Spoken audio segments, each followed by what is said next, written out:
Honorable members, we shall now have a moment, an opportunity for silent prayers and meditation. Thank you so much. We may be seated. Rata pirates, pele ka pirates pele. Sundowns le pirates ke tsona. Mara Sundowns is kano wina di is kano ja di liki ka moka e re shiele nyana. E shiele le buskhukhune ba rena mo gae le bopolokwani seat. We support all of them. Good morning, ladies and gentlemen, honorable members. I greet the Honorable the Premier, Dr. Popi Ramathuba in absentia. I greet all the MECs that are present here today, the Chief Whip of the Legislature, Honorable Mkhonyana, and your Deputy Chief Whip, Honorable Monama, and the entire Whipari, Chair of Chairs, Honorable Mukoni, Deputy Chair of Chairs, Honorable Ngobeni. I must as well greet the leader of the opposition, Honorable Mapoulo Omsetlana, and your party and the DA. We know that you have some challenges in the DA. We as well, Honorable Moss, we see you are in the sitting. And all honorable members that are here today, good morning. You look bright and beautiful. I must as well acknowledge all the political parties that are sitting in the gallery, as well as all our guests that are here, including the HODs on my right. All HODs that are here, you are warmly welcome, and all the staff. I must just greet my very important people. Parliamentary officers, are you here? I like that. So parliamentary officers have become part of our office as House proceedings of the legislature, as part of the support to our executive. As well, those that are following us on social media, feel welcome to this sitting of the legislature. Today, Thursday, 21st August 2025, meeting here. We have few apologies, but I will mention the few. But others that you don't see them here, we must indicate the apology of the Premier, the apology of the Deputy Speaker, as well the apology of the Secretary is back from Gambia. But because when you leave office, there's a backlog. He has requested that we allow him to do some things in the office. He's around. People shouldn't be surprised that we saw him here, but he's not in the city. We allowed him space to finish some of the backlog in his office. And the Chair of Chairs seemingly might leave us early. He will indicate at the point that he will be allowed to leave. Otherwise, all of us were welcome. Without wasting time, I will go directly to item 2, where we check if there are any motions without notice in terms of House Rule 145. Honorable Christina Mohali. Thank you, Honorable Speaker, and greetings to all the honorable members of this House. Honorable Speaker, I rise on behalf of the African National Congress in this August House to present a motion of condolence on the passing of Sergeant William Lelaka, who perished together with 8 inmates on Thursday, 14th August 2025 along the R101 between Mokopong and Mokopane. Sergeant Lelaka, who was described as a dedicated and faithful police officer, met his untimely death together with the 8 inmates as he was transporting them to court in Mokopong. Their police vehicle was involved in a head-on collision with a truck. Honorable Speaker, our hearts and thoughts are with the families of the deceased officer and these inmates as they deal with this unprecedented tragedy. This calamity has claimed the life of a professional police officer who had exemplified the highest levels of police service and was always committed to justice when discharging his duties. May their souls rest in peace. I so move. Any seconder to the motion? Honorable Metley. Thanks, Honorable Dr. Speaker. I therefore support the move as proposed by Honorable Mohale. Thank you so much. It's encouraging in the Women's Month. You can see the women are leading from the front. Honorable, who's raising a hand for the next motion? Honorable Edwaba.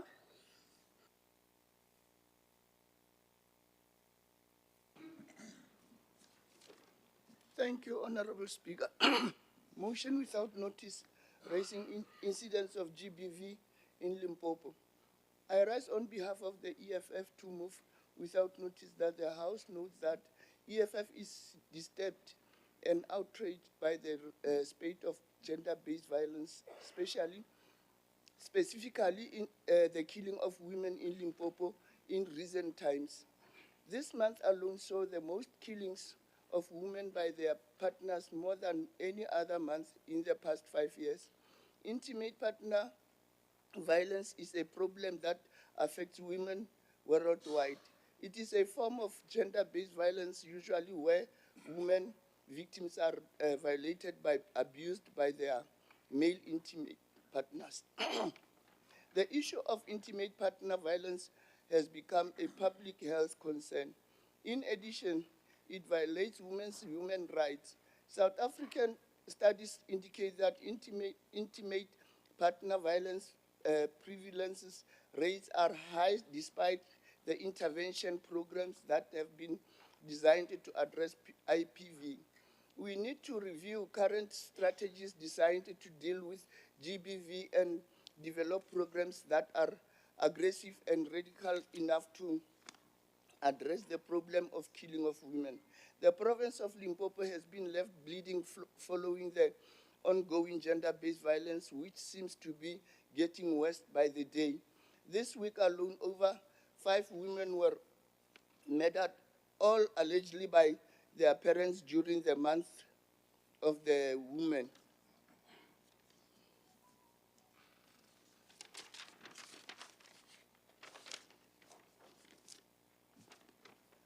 Our society has lost the moral compass. Those who should be protecting their loved ones are the ones who are killing them. Sometimes drastic must be done about the disturbing situation. The law must be tough on men who kill women to send a message that this cannot be tolerated. I so move. Raleboga Melitwaba, any seconder to the motion? Honorable Balui.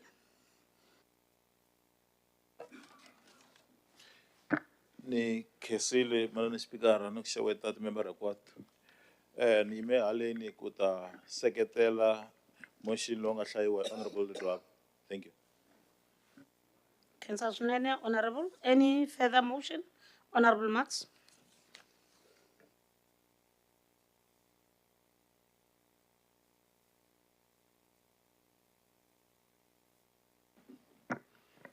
Honourable Speaker, I hereby move without notice that this House conveys its profound condolences to the Honourable Jacques Smalle on the passing of his dear mother, Elma Small, on Tuesday, 19 August 2025. We honour her memory as a good and dedicated woman whose life and values stand as a reminder of the strength and resilience of women in our society. In this Women's Month, we acknowledge her contribution as part of the broader legacy of South African women. The legislature extends its deepest sympathy to the honourable member and his family in a time of mourning and assures them of our collective thoughts and prayers. May her soul rest in eternal peace. I so move. Any seconder to the motion? Honorable Elmarie. Thank you, Honourable Speaker. I stand to second the move by Honourable Marx. Thank you so much. I've seen a hand, Honorable Nechipepe.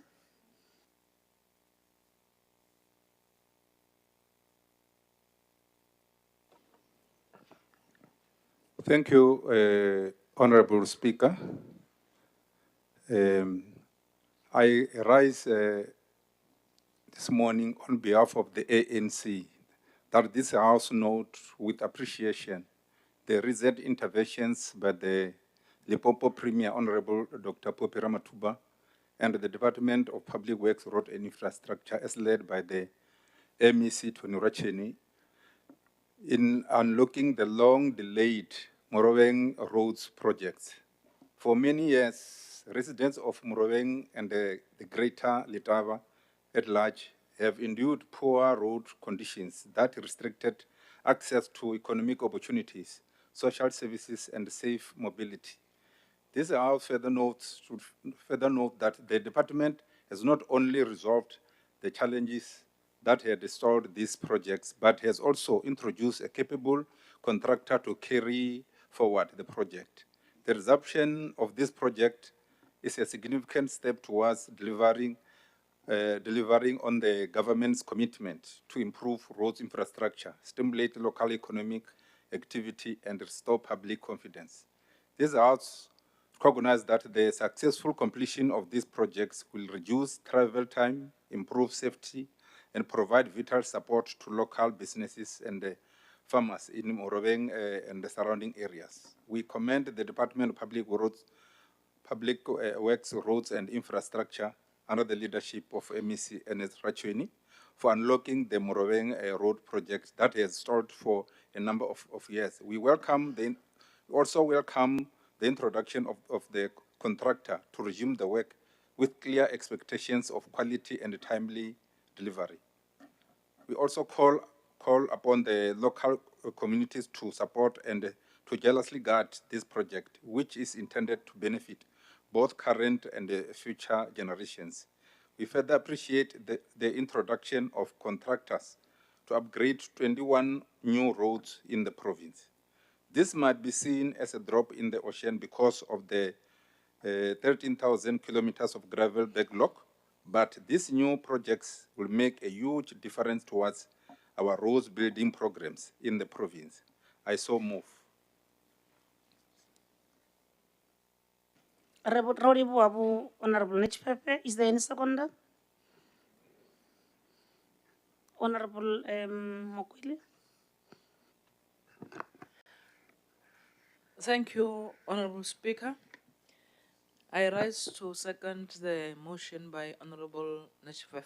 Thank you. Any further motion? My list is exhausted here. Then I will proceed to item 3. Are there any notice of motion in terms of House Rule 146? According to my records, there is none. Is there anyone? In the absence of any, we shall proceed to item 4. In terms of the member statements by members, in line with Rule 199. I do have the list with me here.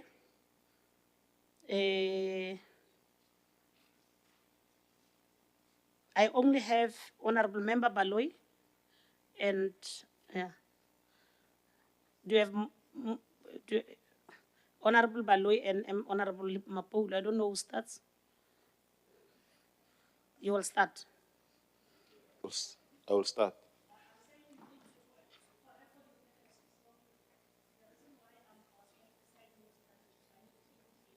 For record purposes. Honorable Baloy Dunani is the one who's starting with the member statement. Over to you, sir. Thank you very much, Honorable Speaker.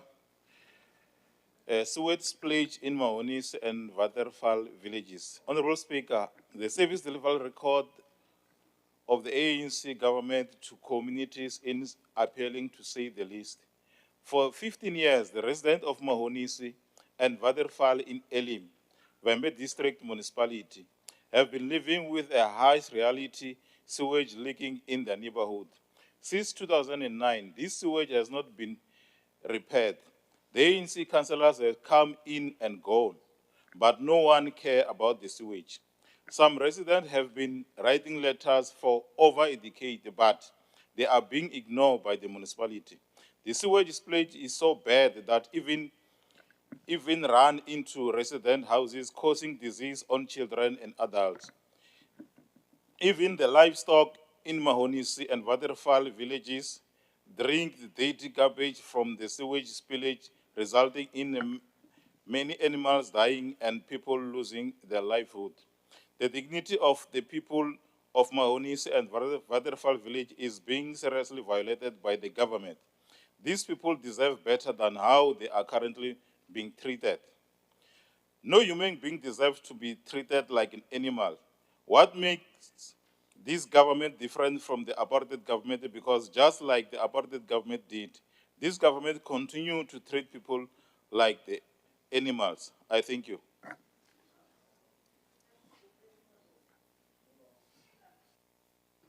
Thank you so much, Honorable Baloy. We'll now hand over to the next member who's presenting the member statement, Honorable Lawrence Mapolo. Thank you very much, Dr. Honorable Speaker.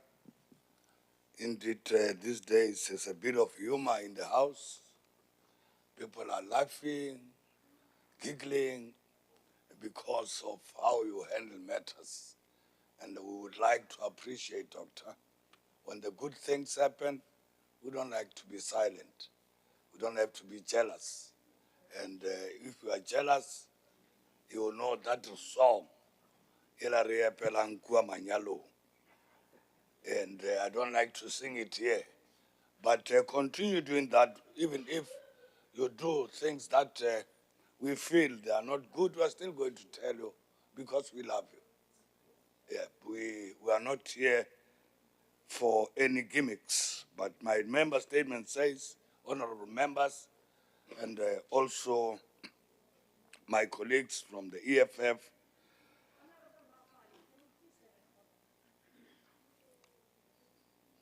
Yeah, over.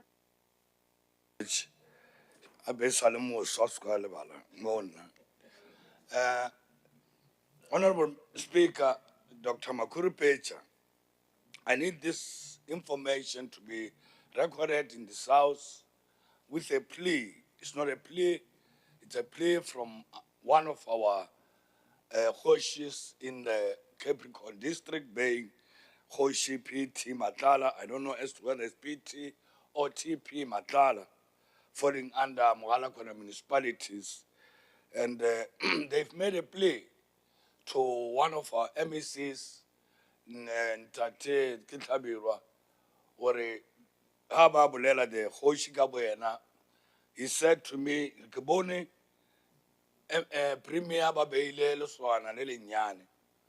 You wish for him to run to my kingdom or my kraal, it won't take time. May you go and tell him to say when he visit my place, please he may use the following roads. The Monte Cristo Road, D3576, which I can say is extremely horrible, and also Serapis Road, D5006, and D19, which is Bavaria Mamitlabe Road. And therefore, the D19, which is running short of 15 kilometers around the Royal Palace, with other connecting adjacent third road, which among others hosts Bavaria Clinic, the TT Chulo Stadium, and other important public social amenities must be immediately prioritized in that part of Capricorn district area, especially when you speak of Ntate Chulo, whom I would say I've been blessed to be raised politically under Ntate Chulo. I just spoke to him even not a month ago over the phone, especially around the areas where his names appear. All of you, you might know how he contributed to the struggle of liberating our people. Therefore, I think the message also comes from, like I will emphasize, from TP Matala Hoshi Yaramatala. Now, we hope that, like he said, or you have appointed a useful person with energy. May he do that when it comes to my crowd. But thank you very much, Speaker.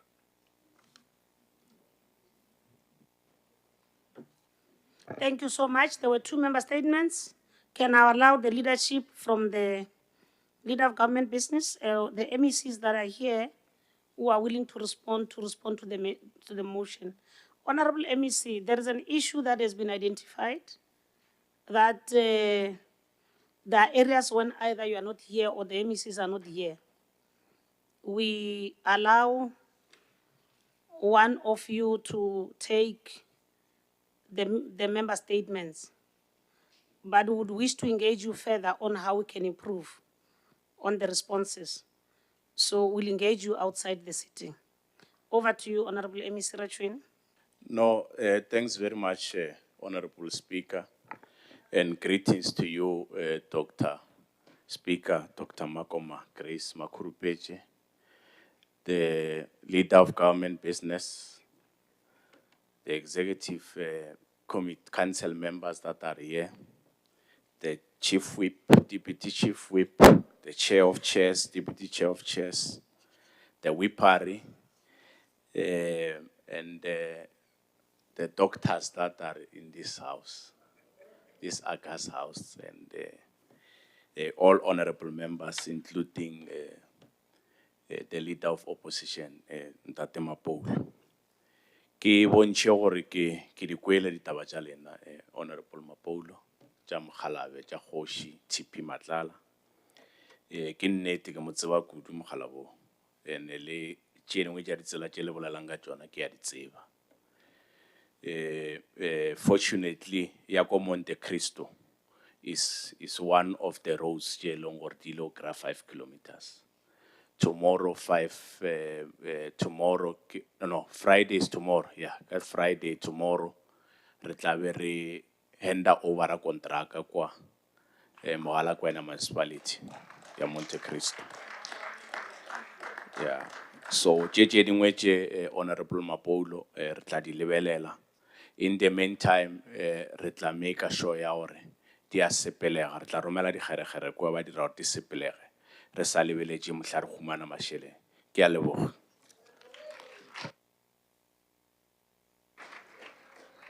Ra leboga MEC. Now we'll allow Honorable Makamu to take the podium. Thanks very much, Speaker Dr. Makoma Makurupeche, colleagues in the executive, the Chief Whip and the Deputy Chief Whip, Chair of Chairs, Deputy Chair of Chairs, honorable members, and honorable members on my left, together with Honorable Baloi. It has been a matter that every day he comes with a story from a local municipality. I think it's on the ground. Let me respond to the issue of a sewage spillage that is said to be taking place in Mawonisi village and the township that is being taken care of by our Makado municipality, Waterfall. Honorable Speaker, let me acknowledge the statement and be able to say we'll be able to talk to our district municipality to check the challenge of the sewage spillage in the two areas. But Honorable Speaker, we must respond to say, definitely the ANC government cannot be compared with the apartheid government.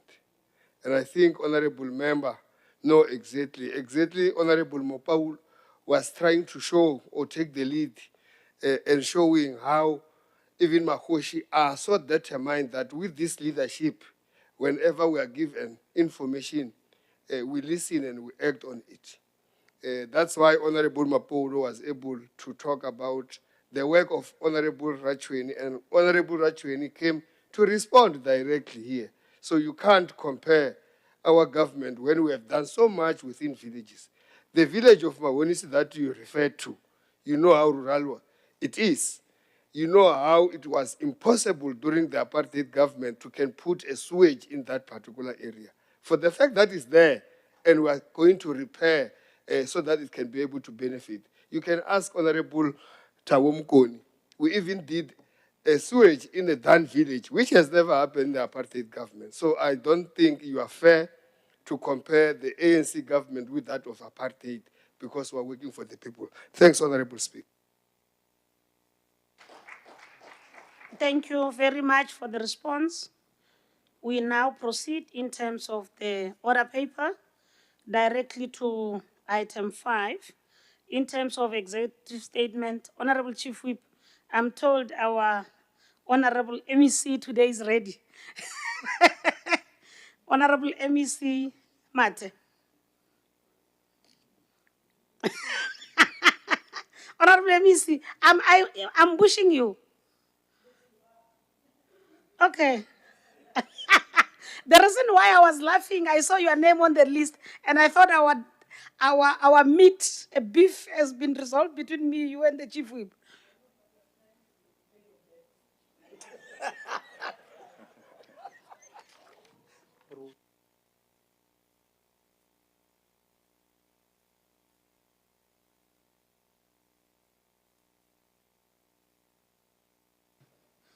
Oh, I apologize if your mic is not working. We apologize for ambushing you. We'll sort it out outside the sitting because the list was submitted to me from the. Yeah, I thought we agreed. So if he's not there, let's proceed, members. That was the only executive member statement that we expected. We'll now move to item 6. Are there tabling of reports, other reports, committee reports, and other papers? Then we'll proceed directly to item 7. The reports, there is none. Item 7, orders of the day. We'll now proceed to item 7.1. Honorable members, there is only one debate. I must state it up front. There's only one debate where the minutes that you are allocated is not the same with other minutes. You remember, we're very generous.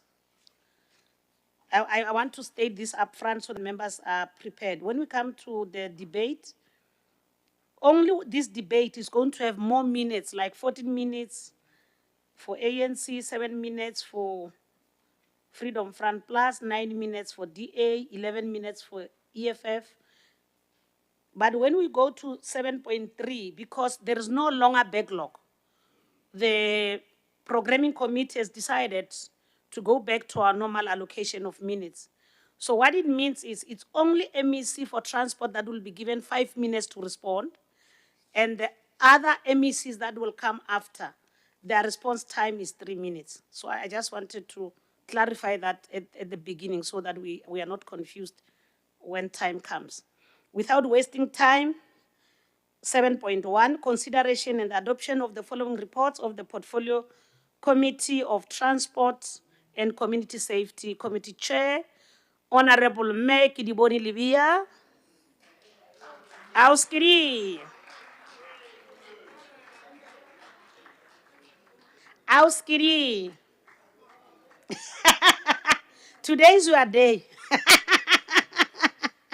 Over to you, Chair. Thank you very much, the Honorable Dr. Speaker, and a very blessed morning to you. Honorable Speaker, I rise for consideration and adoption the following reports: 7.1.1, second quarter report of the Department of Transport and Community Safety for the financial year 2024-2025. I move accordingly. Thank you so much. Any seconder? Honorable MEC? No, ke a leboga, Dr. Speaker, ke nna Ratšhweni, Sebataolo Pakana Hlabiro. Ke eme mo go second-a se se boletšego ke mmao rena mo, mme Kidiboni Libya. Re a leboga because ge re committee ke committee ya Lekgotlatheramolao, ke committee ya rena ka moka, irrespective of whether others ba na le other further responsibilities. So once you are in the sitting, you are all members of the legislature equally so. And as and when you are supposed to do your executive function, you do it. But you are allowed to participate fully because this report belongs to you as all of you. So over to you, Chair. Thank you again, the Honorable Dr. Speaker. I rise again for consideration and adoption the second quarter report for Gateway Airport Authority Limited for the financial year 2024-2025. I move accordingly. Any seconder? Honorable Thabo Mabucha. the attorney. Thobela, Dr. Speaker. Nakena Tabo Mabocha Toya Malechi. Kubuya Chobodibe. Kubiana Chatalana. Remwa. Yeah. Speaker, ke rata go second the consideration and the adoption of the report on 2024-25 second quarter report of Gateway Airport Authority Limited. Thanks. O boletša maloba le be le ra le ditsebe lena. Ko o boletša o bona Matthew a seo. Matthew, are you here? Ke be ke sa re ke tlo mmoletša wena. Over to you, Chair. Thank you, the Honorable Dr. Speaker. I rise again for consideration and adoption the third quarter report of the Department of Transport and Community Safety for the financial year 2024-2025. I move accordingly. Honorable Soli Pihedi Maseka. Thank you, Honorable Speaker. I'm told Honorable Mawucha has just Googled Sereto Sahabo. And Honorable Speaker, ke ema mo o thekga pego ya Honorable Levia. I tlisitse mo ntlong. Ke a leboha. O botlhokwa re kokola dilo tše bana ba rena le batolo ba rena ba tlo di tseo. Re a leboga. Over to you, Chair. Thank you again, the Honorable Dr. Speaker. I rise for the fourth time to present for consideration and adoption the third quarter report for the Gateway Airport Authority Limited for the financial year 2024-2025. I move accordingly. Any seconder? Honorable Mantata Marcel. There's a hand this side. Okay, Honorable Moss. Thank you, Honorable Speaker. I, Honorable Andre Moss, rise to second the report as presented by the Honorable Chairman. Thank you. And the left must not be worried. That does not change their debate, because their debate is informed by the party line. But that doesn't mean they can support the report. So I'm just making them not to have fears. Over to you, Chair. Thank you, our Honorable Dr. Speaker. I rise for consideration and adoption the fourth quarter report of the Department of Transport and Community Safety for the financial year 2024-25. I move accordingly. Thank you very much. We are on fourth quarter report, right? Of Gateway Airport. Of the department, okay. Any seconder? Me Mantata Marcelo. Thank you, Honorable Speaker. Mina ni malani amele ku taketela leswi swi nga vulavuriwa hi Honorable ke di voni di biya ni re ni ema na swona. Hi mina siyata ka voya. Ke a leboha. A khetha swinene Sata ka voya sa vutokwa. Vatokwa ke batho ba ba botse ba kudu ba go feta batho ka moka ba o tseba dilo tse di botse tša go feta batho ka moka. Thank you so much, Chair. Over to you. Thank you, the Honorable Dr. Speaker. I rise for consideration and adoption the fourth quarter report of Gateway Airport Authority Limited for the financial year 2024-25. I move accordingly, the Speaker.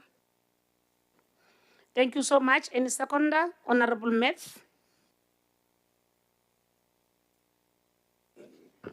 Thank you very much, Honorable Speaker. Depending on where you come from, I, Simon Metzi, hereby second the report as presented by Honorable Gidiboni. Is it Libya? Yes, yes.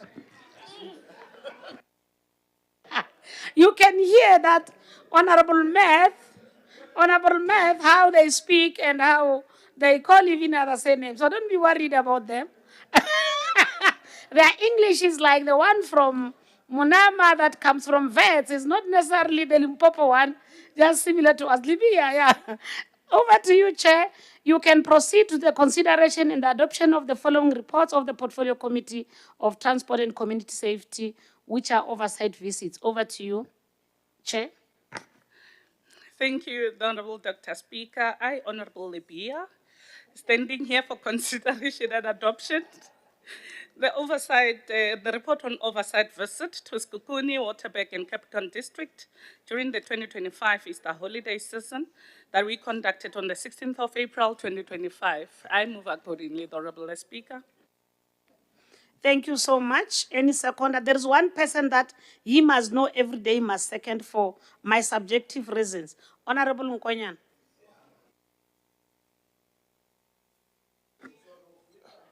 Sithokoze somlomo. Bizo lami bongani sibongo unkonyana. Izubulo la mbudi okankonyana ongasekho ephasini. Jamele ukusekela isiphakamiso sasihlalo wekomiti ezenthuthi umhlonishwa uPhiliboni Libe. Sithokoze. Satokoza. That is my subjective reasons. That at least one day I learn one word from the language. Thank you so much. Over to you, Chair. Thank you again, the Honorable Dr. Speaker. I rise for consideration and adoption. The report on Easter traffic monitoring and oversight visit to Capricorn's Kokuni and Waterberg District on the 17th of April, 2025. I move accordingly. Raleboga, any seconder? Dr. Slani. Nakhensa manana dokotela Spikara lava ku teka nkarhi lowu ni seketela holobye manana ke di vone Lebiya when she's raising the motion akhensa. That's why I get my bocha. Thank you so much. Over to you, Chair.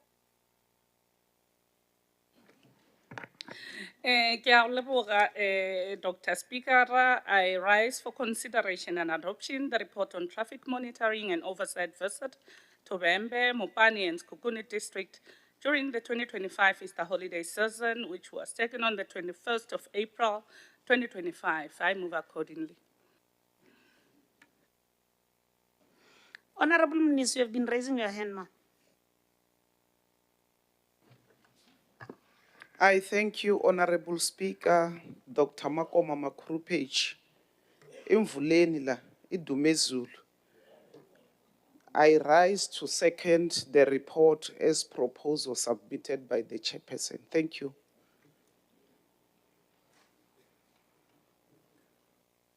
Raleboga. Chairperson, Asrifej. Gama felel. Yeah, over to you, ma. Nakensa Manana Speaker, I write for consideration and adoption the report on oversight visit to Bembe, Mopani, and Skukuni District during the 2025 Easter holiday season on the 22nd of April, 2025. I move accordingly. Thank you, Honorable Speaker. Thank you so much. On Chair, will now release you for some moment and allow any seconder. I've seen Mayor Majomani, Honorable Majomani, you have been raising your hand. Ngiyathokoza somlomo Dr. Makrupage. Nakingwechia babedi ke modipati. Isukuma ngokusekela inkulumo ebekwe nguchairperson Transport and Community Safety. Ngiyabonga.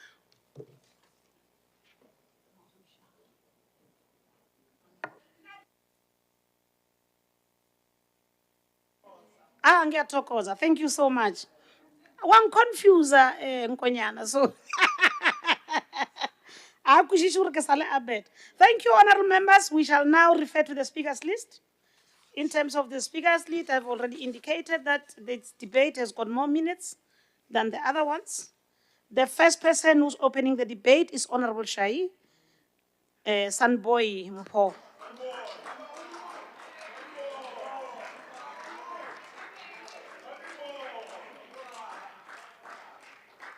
You have got 14 minutes, honorable member.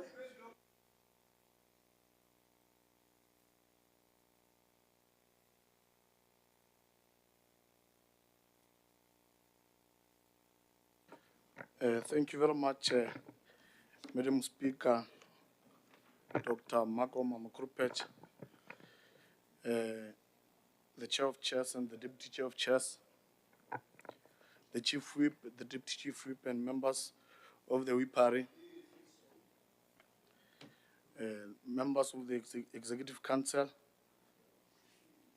esteemed members of the Limpopo Provincial Legislature, Ngare Kgotso a belele. Madam Speaker, it is with great pleasure and a deep sense of honor that I rise before this August House to present for consideration and adoption of the reports of the Department of Transport and Community Safety, along with that of its entity Gateway Airport Authority Limited. Madam Speaker, before I explore into the reports of the Department of Transport and Community Safety, allow me to remind this August House of the important role that the Department of Transport and Community Safety plays in our province. The department is central to the provision of a safe, sustainable, and integrated transport system, which is vital for promoting socio-economic development, enhancing mobility and accessibility, and also supporting the broader fight against crime and corruption. Madam Speaker, the department has achieved 97% of its performance targets for the 2024-25 financial year. The outstanding achievement clearly demonstrates the department's unwavering commitment to delivering quality services to the people of our province. It reflects not only the dedication of our leadership and staff, but also our continued drive to meet the needs and expectations of our communities. I am also pleased to report that the South African Police Service in Limpopo continues to make significant strides in reducing crime across the province. Recent crime statistics indicate that a notable decline in several serious crime categories, including murder, attempted murder, rape, and assault with intent to cause grievous bodily harm.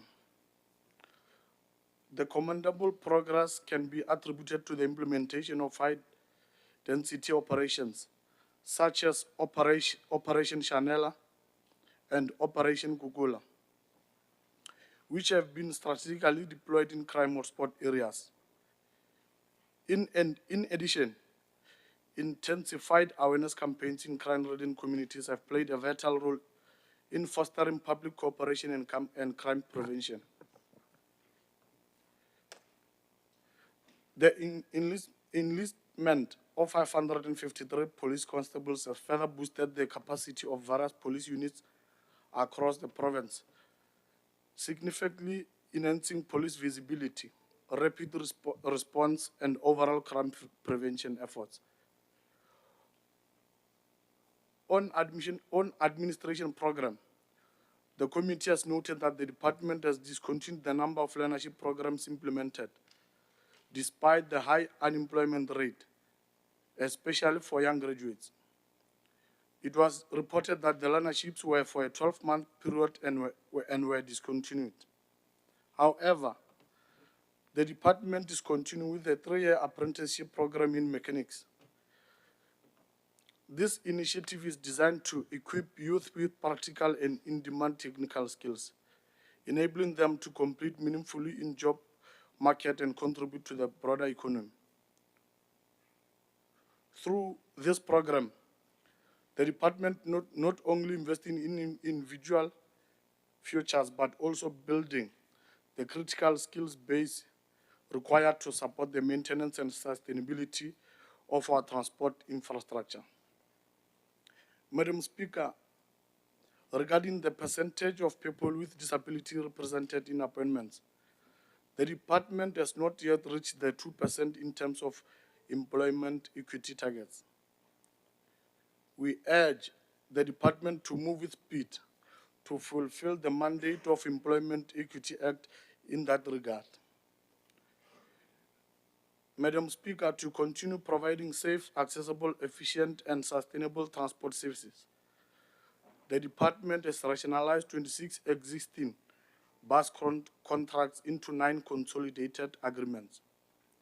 These new contracts officially commenced in April 2025. The new agreements deliver even more kilometers of subsidized bus services, including the introduction of routes in previously underserved areas around the province.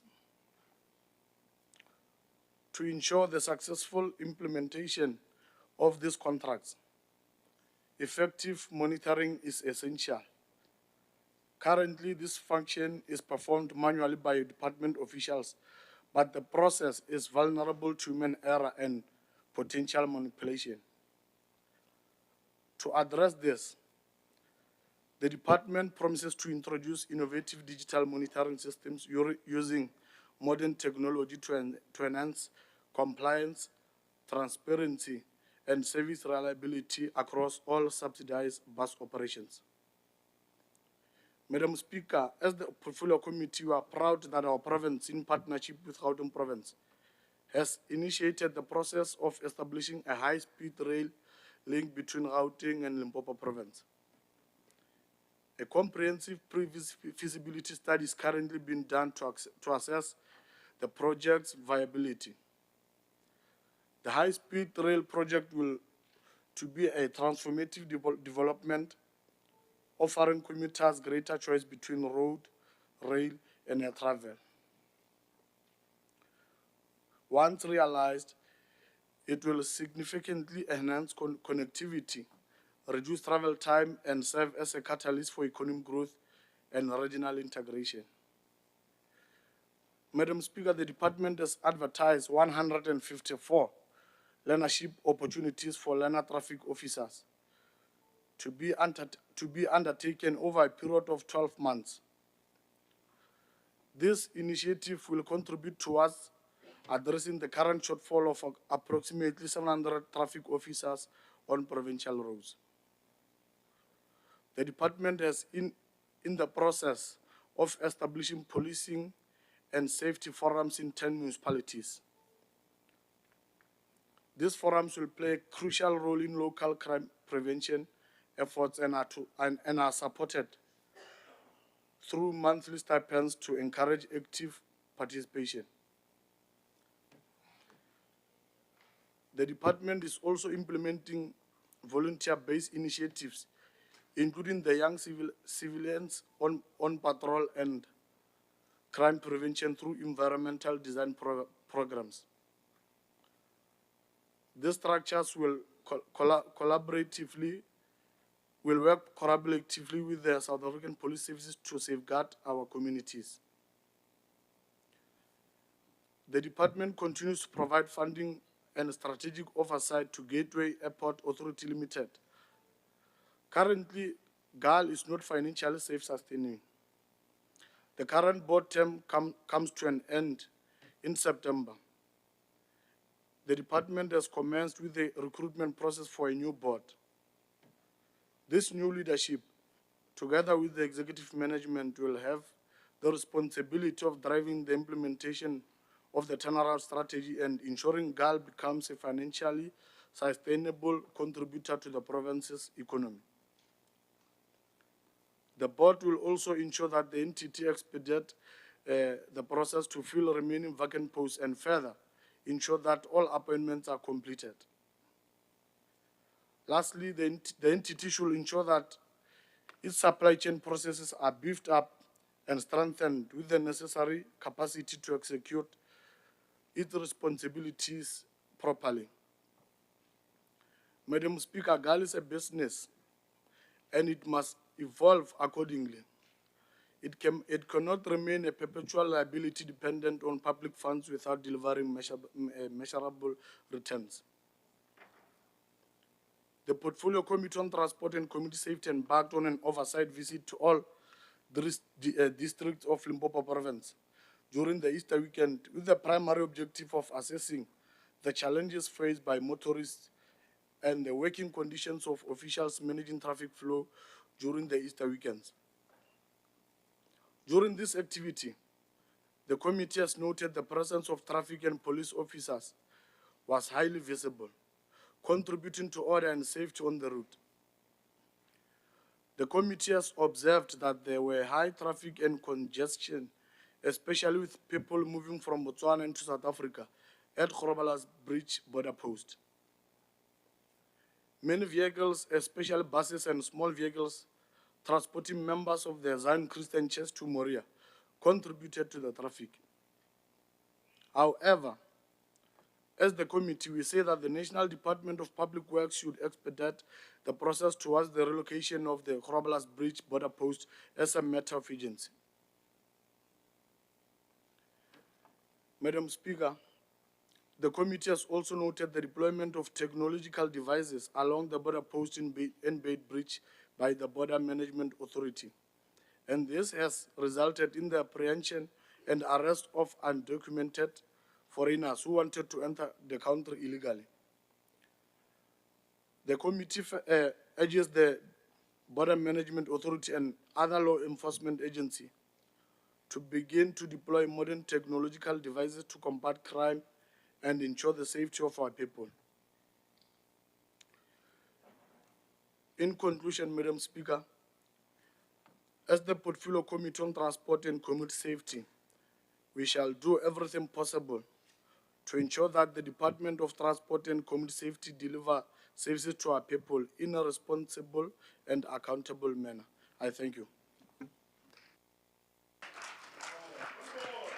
Thank you so much, Honorable Member, for opening the debate, and the minutes you gave us, 2 minutes, 16 seconds, is good enough for us. We appreciate. We'll now move to Honorable Moss. Andre Moss, you have 7 minutes on this debate.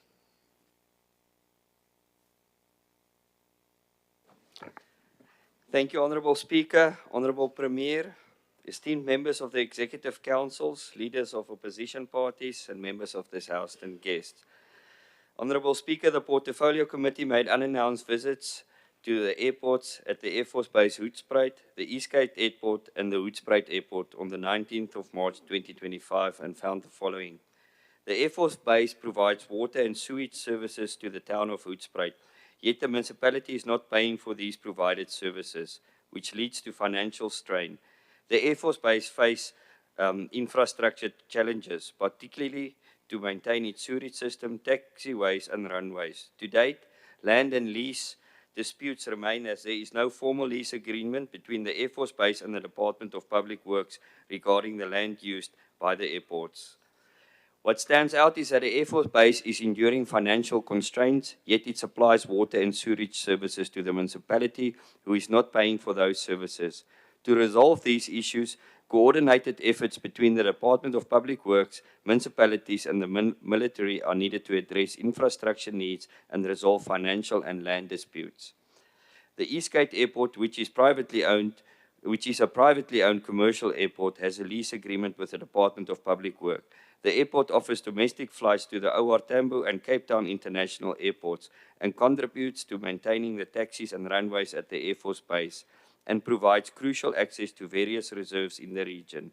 Despite hundreds of passengers flying into and outside the area each day, there remain certification issues at the air traffic controllers at Eastgate are not the International Air Transport Association and ICAO certified, meaning that aircraft using the airport may not be insured in the event of an accident. Certifying them would require amendments to the South African Defence Act and Constitution, as military personnel cannot subscribe to external organizations, and this remains a significant concern. Furthermore, civil aviation compliance remains an issue, as Eastgate Airport does not have the required category classification for legal, national, and international operations. Additionally, its emergency response capabilities and personnel do not meet South African Civil Aviation Authority standards. Honourable Speaker, Regarding GOAL, we have once again been informed about deficiencies in supply chain management, specifically the inability to formulate tender specifications, delays in project timelines, and unresolved instances of financial misconduct. In certain situations, employees choose to resign prior to facing repercussions, thereby evading accountability altogether. This situation transcends mere mismanagement. It serves as a warning to others that unethical behavior carries no significant consequence. The report before us reveals that in the fourth quarter alone, GAL achieved only 5 targets and failed to achieve 10. This is not an exception. It's a pattern that has haunted this entity. The same excuses echo in every quarterly report. Capacity challenges, delays in drafting tender specification, unresponsive bids. These excuses have become GAL's official language of failure. The inadequate condition of fire trucks previously resulted in the airport being downgraded. Also, some tracks are currently operational. They are serviced in Gauteng, leading to significant delays when repairs are necessary. For a Category 7 airport, having adequate firefighting capability is not merely a preference, it is an essential safety requirement.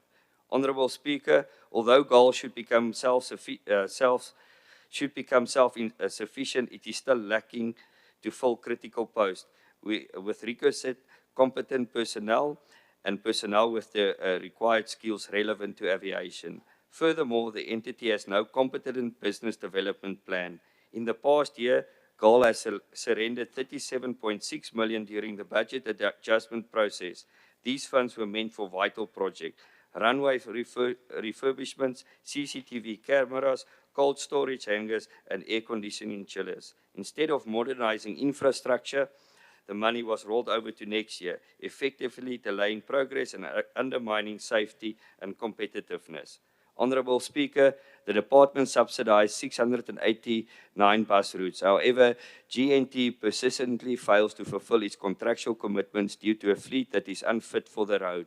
The consequence, rural communities are deprived of access to affordable transportation and workers endure daily uncertainty. Yes, the department boasts of 19 out of 19 targets achieved, but what do those targets mean if police stations remain under-resourced, if CPFs and CSFs are newly relaunched but still lack capacity? We cannot applaud box ticking while communities remain unsafe. I thank you, Honourable Speaker.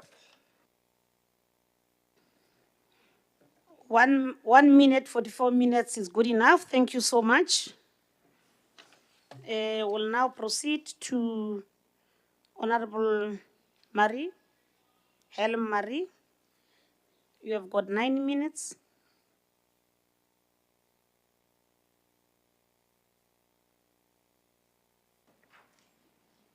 Thank you, Honourable Speaker.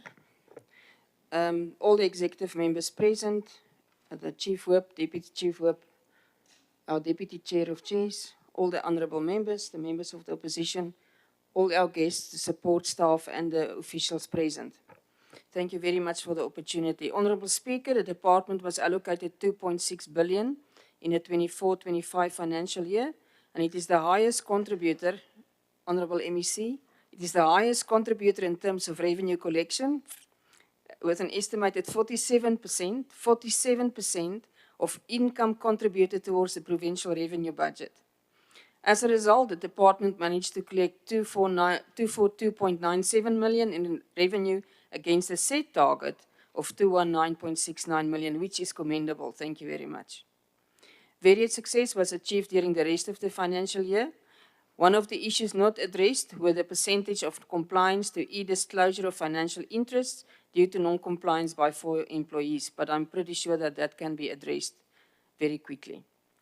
The department should further ensure that strict control is enforced against the GNT, which has consistently failed to comply with its contractual obligations, but I'm very sure as the certain steps were taken that this will not increase again and will not happen in the next financial year. The department should ensure that speed measuring machines and other devices used at weighbridges are well maintained and calibrated at all times. Mambakale Weighbridge has been a thorny issue for many years. In the annual report of 2013-14, it was stated, and I open the quote, "The department will conduct a feasibility study on overload control in the province. One new weighbridge will be constructed and the Mompakale weighbridge will be upgraded for effective overload control. The upgrades and study will be undertaken in the 2014-2015 financial year," I close. Over the years, constant references were made on many provincial platforms in this regard. Promises that this weighbridge will be completed in the 24-25 financial year was also given. Promises of land transfers was made without any tangible proof on the ground, while traffic officers still fighting a losing battle against the dangers of fast-moving vehicles on the N1. The people of Limpopo also are still waiting for the completion of this weighbridge, as in the meantime, massively overloaded vehicles use this important connection road every day without any consequences for those who do not comply to the rules of the road. And the problem is that our infrastructure are suffering because of this massively overloaded vehicles. With regard to the Gateway Airport Authority Limited, the entity received 127 million for the 24-25 financial year. The key objective of GAL is to establish a globally competitive, integrated export platform to serve aviation-linked economic sectors. The entity has a further objective to catalyze sustainable job creation and private sector investment. During Q3, declines were experienced in the number of both passenger and aircraft movement, which is really regrettable. During Q4, it was noted that the entity surrendered an amount of 37 million during the budget adjustment process, and this is really regrettable. During all quarters, GAL failed to achieve a target on infrastructure maintenance while the budget was available. GAL's performance in all the quarters is very unsatisfactory performance, worsened by under-expenditure on critical targets, which plays a role in the sustainability of the entity. This is because the entity failed dismally to meet its planned targets, continued with underspending, and then deferred some of the targets to the next financial year, which is 25-26. The worst is that the Auditor General report of the 23-24 financial year stated clearly that there is evidence that the entity has incurred a deficit of 10.6 billion rand for the financial year ending 31st March 2024. Furthermore, the Auditor General has considered evidence, and it was also in the SCOPA report, that the current liabilities exceeded its current assets by 16.9 billion rand. These events or conditions, along with other matters outlined in Note 32, indicate that a material uncertainty exists that may cause significant doubt on the entity's ability to continue as a going concern. In business language, it means that GAL is bankrupt. It is clear that there was no improvement in the 24-25 financial year. The MEC must really now start to consider other options.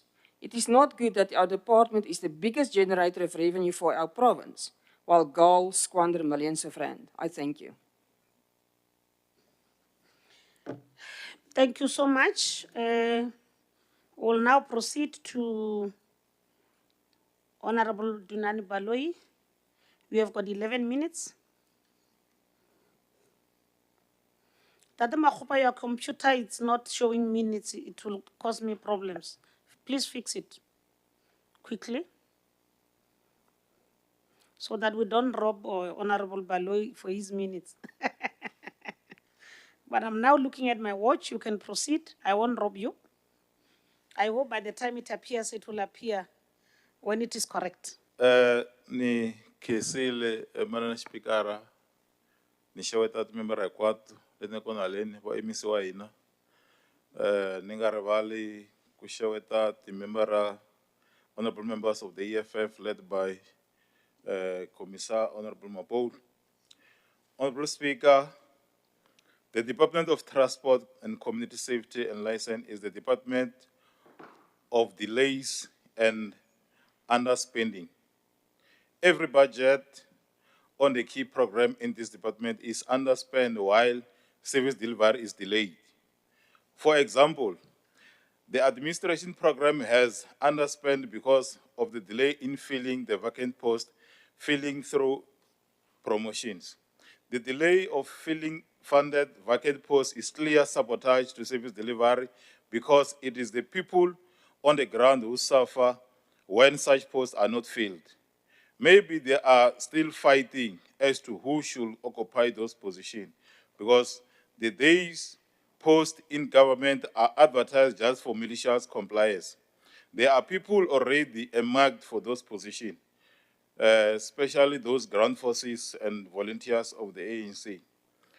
Honorable Speaker, the delay in implementing government programs stem from inadequate planning and communicating, funding issue, bureaucratic process, and lack of skilled personnel. These challenges continue to persist in this department and all the department and the entire in Limpopo. The government does not seem to have conjured and concentrate plans and strategies to complete the deal with the challenges. The solution in this is that you need to streamline the processes, improve coordination, and ensure accountability. I mean, why will you have delays on simple things such as delivery of escort motor vehicle? This is shocking and embarrassing, Honorable Speaker, to say the least. If you can't deal with a small task such as this one, how do you navigate around the big task? The underspending due to delay in signing the service level agreement to the transaction advisor and delay in the delivery of uniform of traffic officers protection clothes is unacceptable. Underspending characterizes how this department conducts its business. Budget underspending is a treason against the people because it denies them opportunity for more service delivery. Honorable Speaker, the department has collected by 3.6 million or 0.5 on tax receipt because of the non-payment from Blowback, Lipalale, Mahalakwana municipality for motor license and registration. What is so special about this municipality that they don't see the need to pay what they owe on the tax while other municipality services their debt in this regard? They must not be allowed to be law on themselves. Penalties must be applied on any delinquent municipality which think they can do just defy and get away with murder.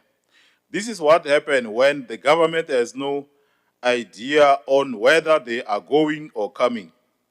The center is not holding, Honorable Speaker. Official and politicians just do as they wish. And then, Honorable Speaker, before I sit down, nothing will happen to these municipalities because people who are supposed to make sure that these people comply, they are conflicted. That is why you see this shenanigans happening. As a EFF, we're not going to allow these things to happen. So these municipalities, they must make sure that they pay like other municipalities. They're not special. I thank you.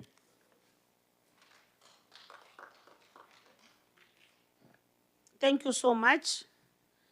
I'm happy that I never said you are done. You finished yourself and you still gave me 3 minutes of your 11 minutes. Thank you for that. We now proceed to the chair of the committee, Honorable Libya, to come and close the debate. Ntate Makgopa, bothata ba rena ba screen ke eng mo?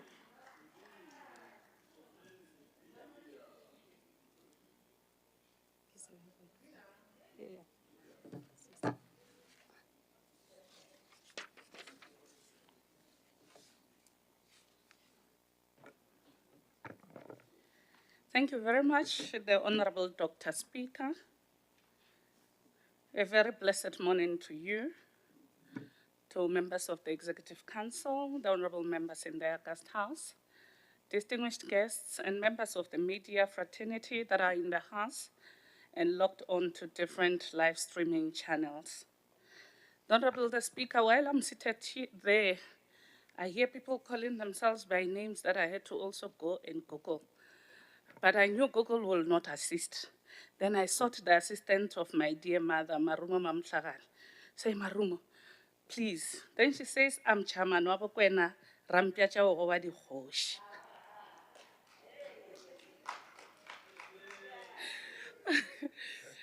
The Honourable the Speaker, this is a special month of August, the month of the roses of this revolution.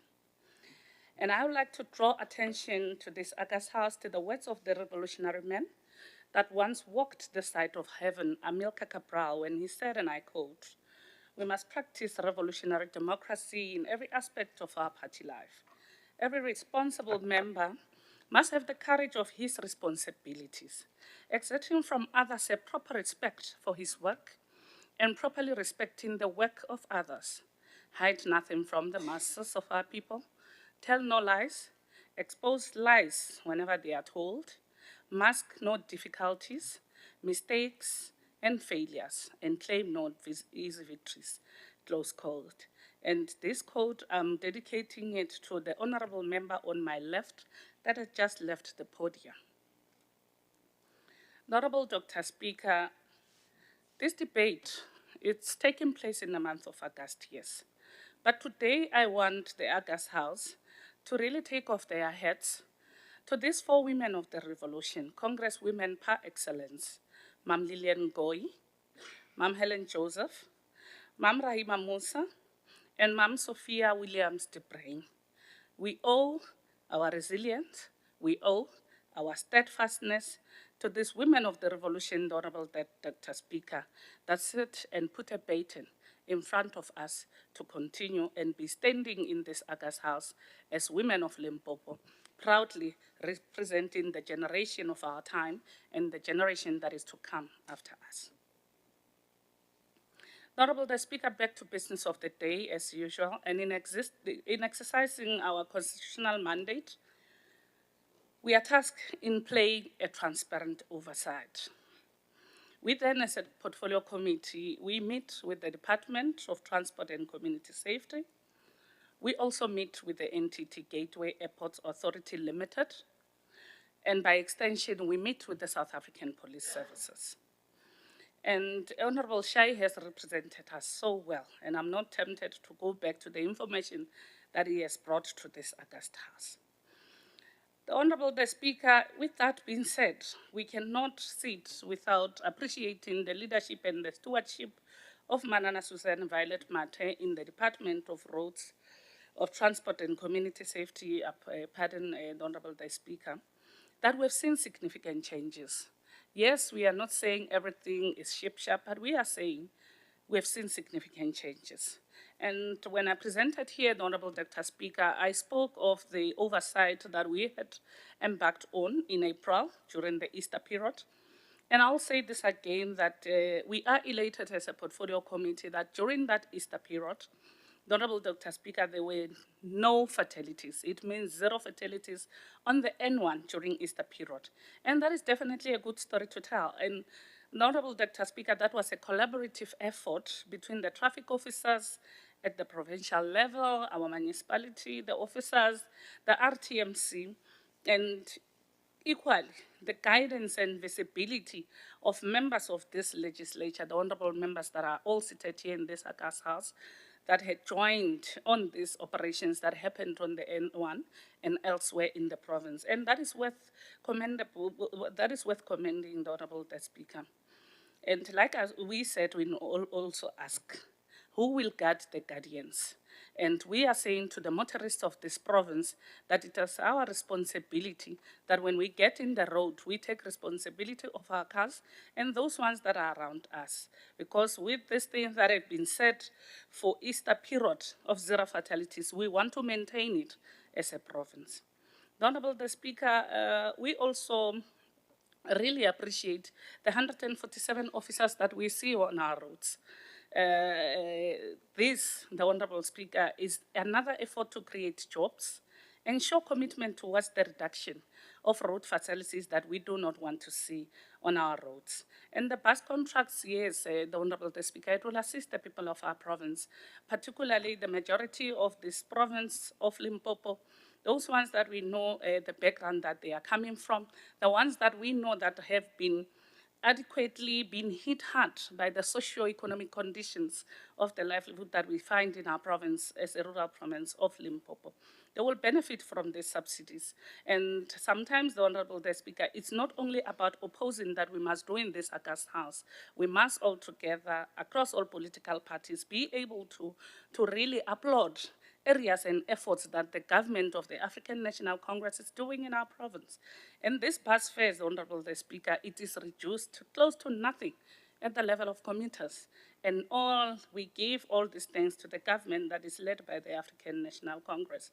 And Honorable Speaker, while we are still at transport, there are advertised posts, 154 learnerships opportunities. And we know that the young people of this province are going to tap into this opportunity to be able to make sure that we really fight the demon of poverty and unemployment as the African National Congress-led government. But particularly, the Honorable Speaker, advertisement of the board of directors of GAL, it's out there, and I believe it is closed, and shortlisting are busy, but we are sending a message to the Honorable ABC that as a portfolio committee, we would want to see great men and women and young people and people living with disabilities finding a resonance in that board of directors. And we are humbly requesting in this August House, well, the leader of government business is seated on our right, that as a portfolio committee, we are going to zoom in very close into these particular processes. Because if we have a non-functional board, it will give us a gulf that we find ourselves in today. So that we are saying without any fear or favor. For GAL to operate, for GAL to find itself, for GAL to find its wings back in the Limpopo skies and elsewhere in the country, we ought to put great men and women, educated, extensively knowledged with the issues of aviation. And as a portfolio committee, we'll come here in the August House and speak to the people of Limpopo and tell them what had transpired as and when we support the leadership of the Honorable MEC in the Department of Transport and Community Safety. And with that being said, the Honorable Speaker, it says and tells us that the Department of Transport is on the right trajectory, an upward trajectory, where they are living to the hopes and aspirations of the Freedom Charter that says there shall be work and security. The Honorable Speaker, Honorable Helen has also touched on the issues of GAL, that it should generate sufficient revenue. But I believe the leader of government business that is here in the House, maybe we should have a discussion and conversation as a province to find out that the Honorable MEC, was GAL rightly put as a 3D entity? Limpopo is a rural province. When I was at the N1, driving back home from a meeting somewhere nearby the city, I met a swan of blue lights driving up or down to Gauteng. And when I read the number of delegation that was inside those vehicles, I said, my God, this is a full air bus on a return trip from Polokwane to OR Tambo and back. But honorable members do not do that. Officials do not do that. It's a joy for us to drive to our Tambo while we leave our own gateway and we come to the joy and detrimental of GAL in the house and say GAL does not generate an income. How will GAL generate an income while ourselves do not support the initiative of GAL that is a 3D entity? And Honorable Moss spoke of a lack of knowledge in terms of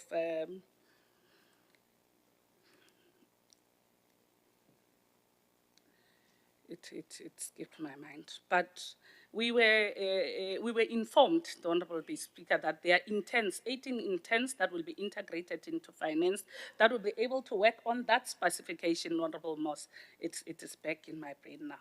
Yes, so we have 18 people that will be able to assist the entity in terms of the specification and other areas. Honorable Dr. Speaker, I'm left with 3 minutes that I want to also mention to this August House and the people of this province that by extension, we also do an oversight on the South African Police Services through the Provincial Commissioner and her team So today, let me bring this info to the people of the great province of Limpopo. The province will recollect of the double medal of business women, Makwena Mabusela Leshamani and Deborah Mputi. It is worth noting, and we are elated as a portfolio committee, Dr. Speaker, that the 4 perpetrators got life imprisonment. Let's also be reminded of the horrific Beggarsford bus torching that claimed 6 lives. 5 suspects received multiple life sentences.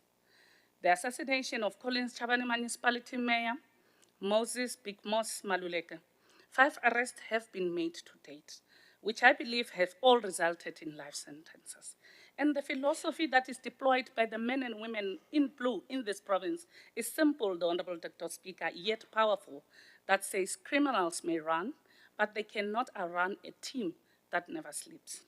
And as we draw towards conclusion, the Honorable the Speaker, let's all be reminded by the steadfastness, resilience, and dedication of the women of 1956, and in all our areas of life, being personal, academic, social, and in our household, and with the grace of God on our side, sing a song of tenacity that says, Watinta bafazi, Watinta bafazi.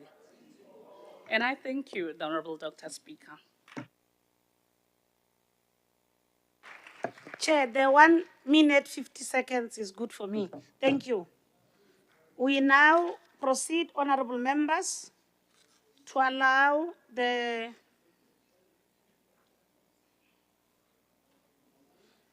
Honorable the MEC for Transport and Community Safety, ba kgoro ya dinamelwa le tshireletso. Sekone wa ntare se bolaola Sechangane.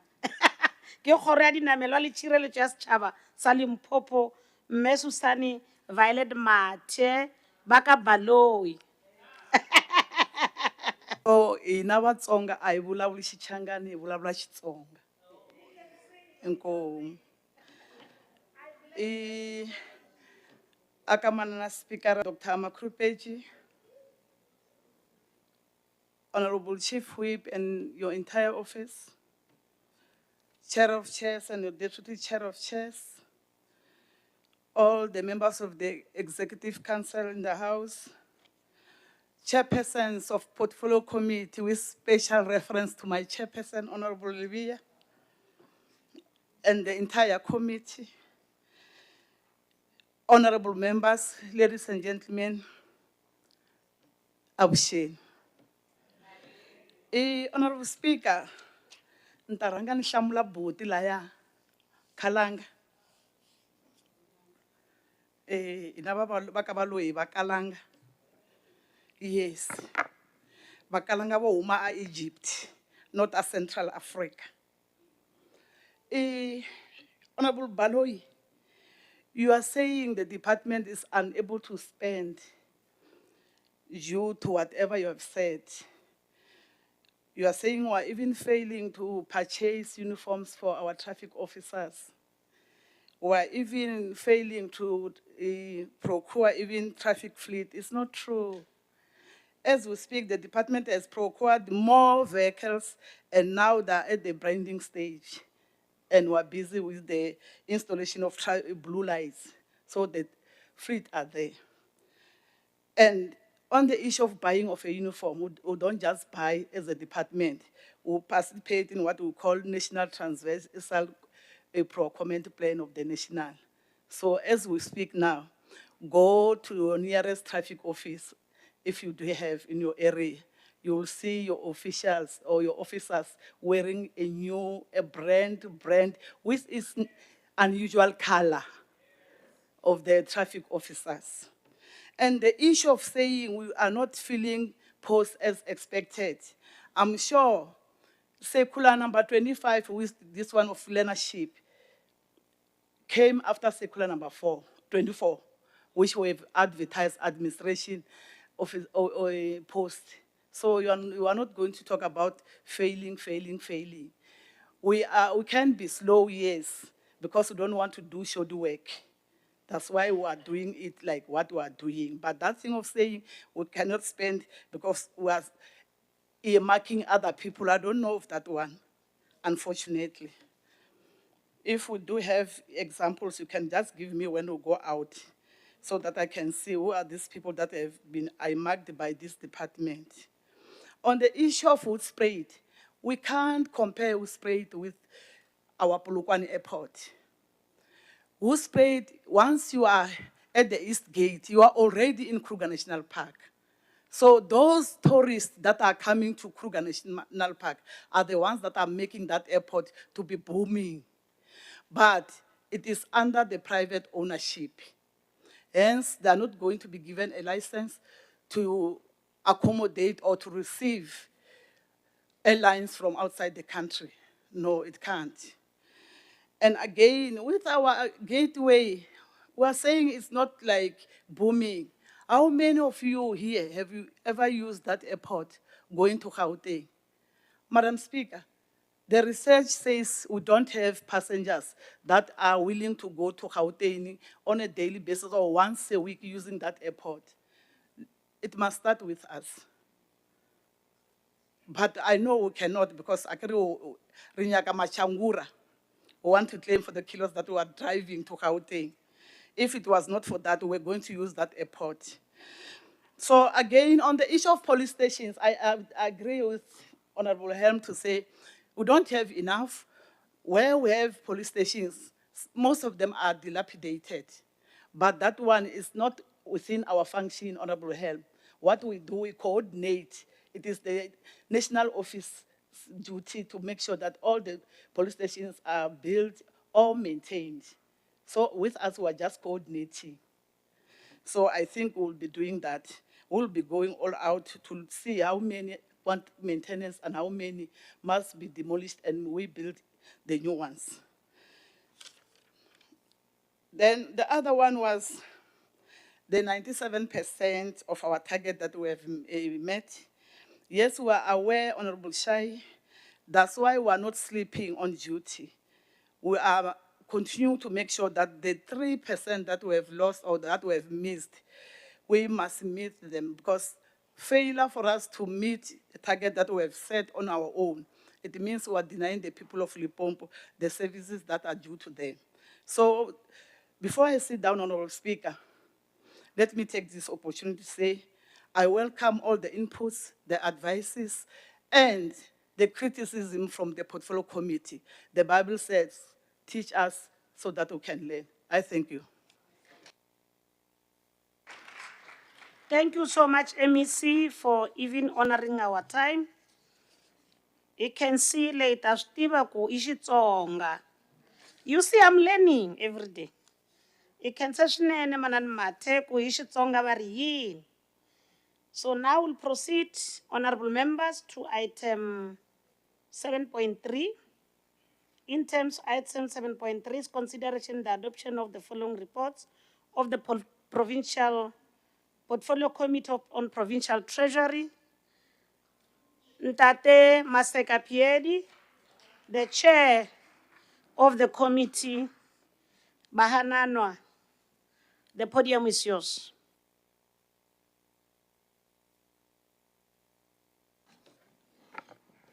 Eriko lebohe msepecha amene speaker wa rena bo Dr. Mako Makulpet ki chairman du make Aisha ho chief whip and the deputy chief whip as well as the entire team and the chair of chairs and deputy chair of chairs, leader of business Butatani Makamu, the members of the executive, Balula Litudo Kamukhalina. Ke tamo ibile ke go potsa gore bana no re a tseba le ya motho ko nyana tše go speaker just here. Honorable Speaker, allow me to present before this House the following reports of the Portfolio Committee on Provincial Treasury for consideration and adoption. The 2024-2025 second quarter report is presented here for consideration and adoption, as I said before. I so move, Honorable Speaker.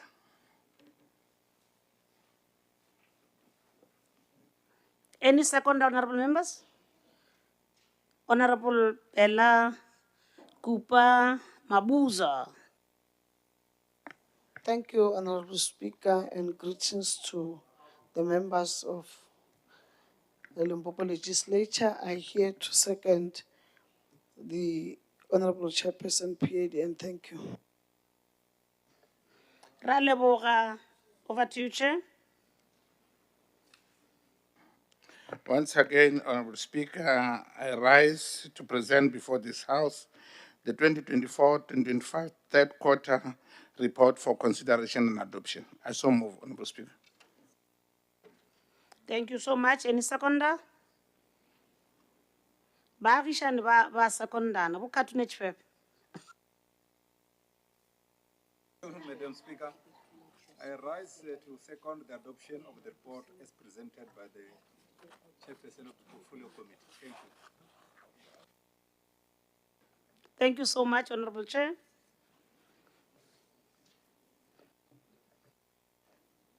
And lastly, once again, Honorable Speaker, allow me to present before this House the 2024-2025 fourth quarter report for consideration and adoption by this House. I so move, Honorable Speaker. Any seconder? Honorable Chamspuru. Thank you, Honorable Speaker. Ke le sepuru sa mmapa kwa Tebele, la taka go modisa motho. Ke emeletse fa go thekga pego ye e beileng ke modulasetulo. Thank you, Ra leboga. A ke tsebe gore na le share mabitso le ka mo ba bangwe ke a bona gore o ka re le share mabitso. Mara re tla tswela pele. Ntate Sepuru. Re dumelele ntlo ye e go bao ba tla tswelang pele ka dipoledišano. E leng yona the speakers list sa rena. Se se bulang ke the Deputy Chair of Chairs, Honorable Hassani Pitangobeni. Ka Setsonga ge ba mo reta ba re ke Molambja.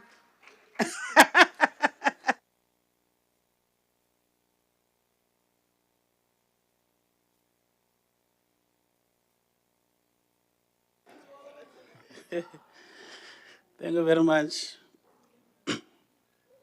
Honorable Speaker, Dr. Makoma Makurupeja, the Chief Whip, Honorable Aesop Mukhanyana, the Deputy Chief Whip, Honorable Rogers Monama, and members of the Wipari, the Leader of Government Business, esteemed members of the Executive Council, honorable members, and guests in the gallery.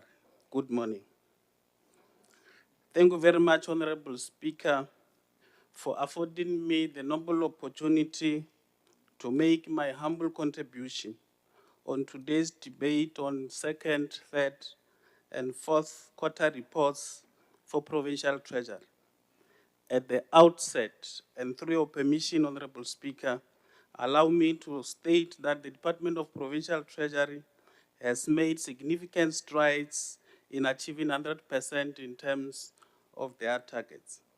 By their own admission, as clearly articulated in the Executive Authority statement of the document entitled Strategic Plan 2025-2030, when they said, and I quote, "It's not just about meeting targets on paper, it's about seeing real progress where it matters the most," close quotes.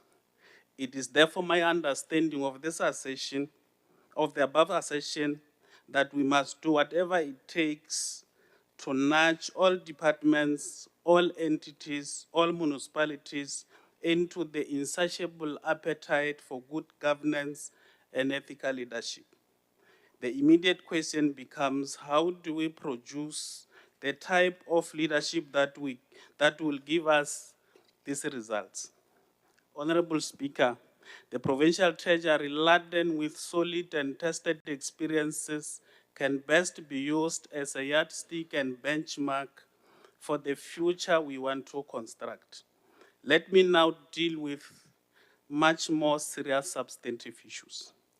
Advisedly, I want to make a bold and unequivocal statement that the Department of Provincial Treasury, as well as the provincial legislature, through the Portfolio Committee on Provincial Legislature, is best positioned to lead this struggle to ensure that there is generally clean governance across the board, free from such unethical and disruptive behaviors as corruption, malfeasance, and sleaze. I'm tempted to justify why the provincial treasury must lead this charge in this regard.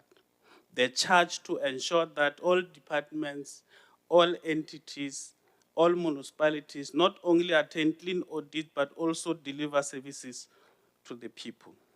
Two reasons comes to mind, Honorable Speaker. Firstly, the fact that the department went through what I will call a rigorous process of metamorphosis. Those of us who hail from the ranks of the African National Congress will argue that it has impeccable credentials, while those who subscribe to Marxism will call it negation of the negation. Ka Sepedi ba re ke kgapamphikela ke setswerere. It began as the Department of Finance and Expenditure, later became the Department of Finance, Economic Affairs and Tourism, then Department of Economic Development, and today we know it as the Provincial Treasury. I'm certain that this simplistic explanation of its capacity is sufficient. But beyond this explanation, the department has some of the most capable and committed staff in government, as aptly noted in its own strategic plan document. Secondly, it will be able to create a conducive environment for collegiality. Yeah, very complex. You must be from America in order to fathom some of these concepts.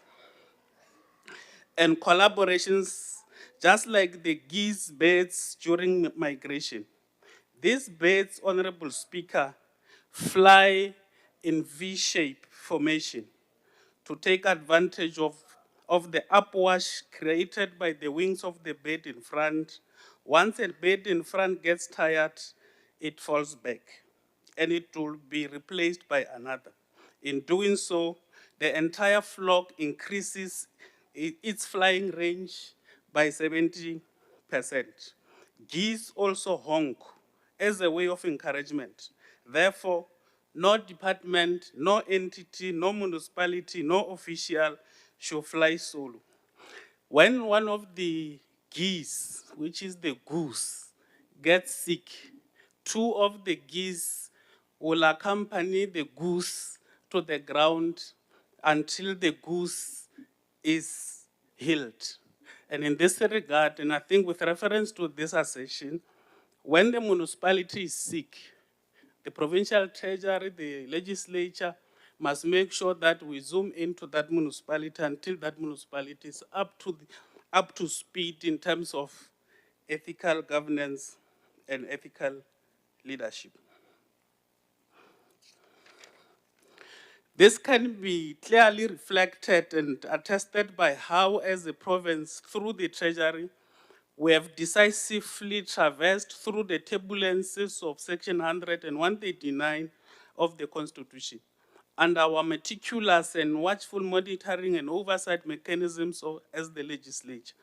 Nothing of this sort must happen again. To this end, we strongly urge the provincial treasury to continue to ensure that our municipalities consistently and regularly maintain compliance with applicable regulatory requirements, while also ensuring continued and improved service delivery to our people in a transparent, open, and accountable manner.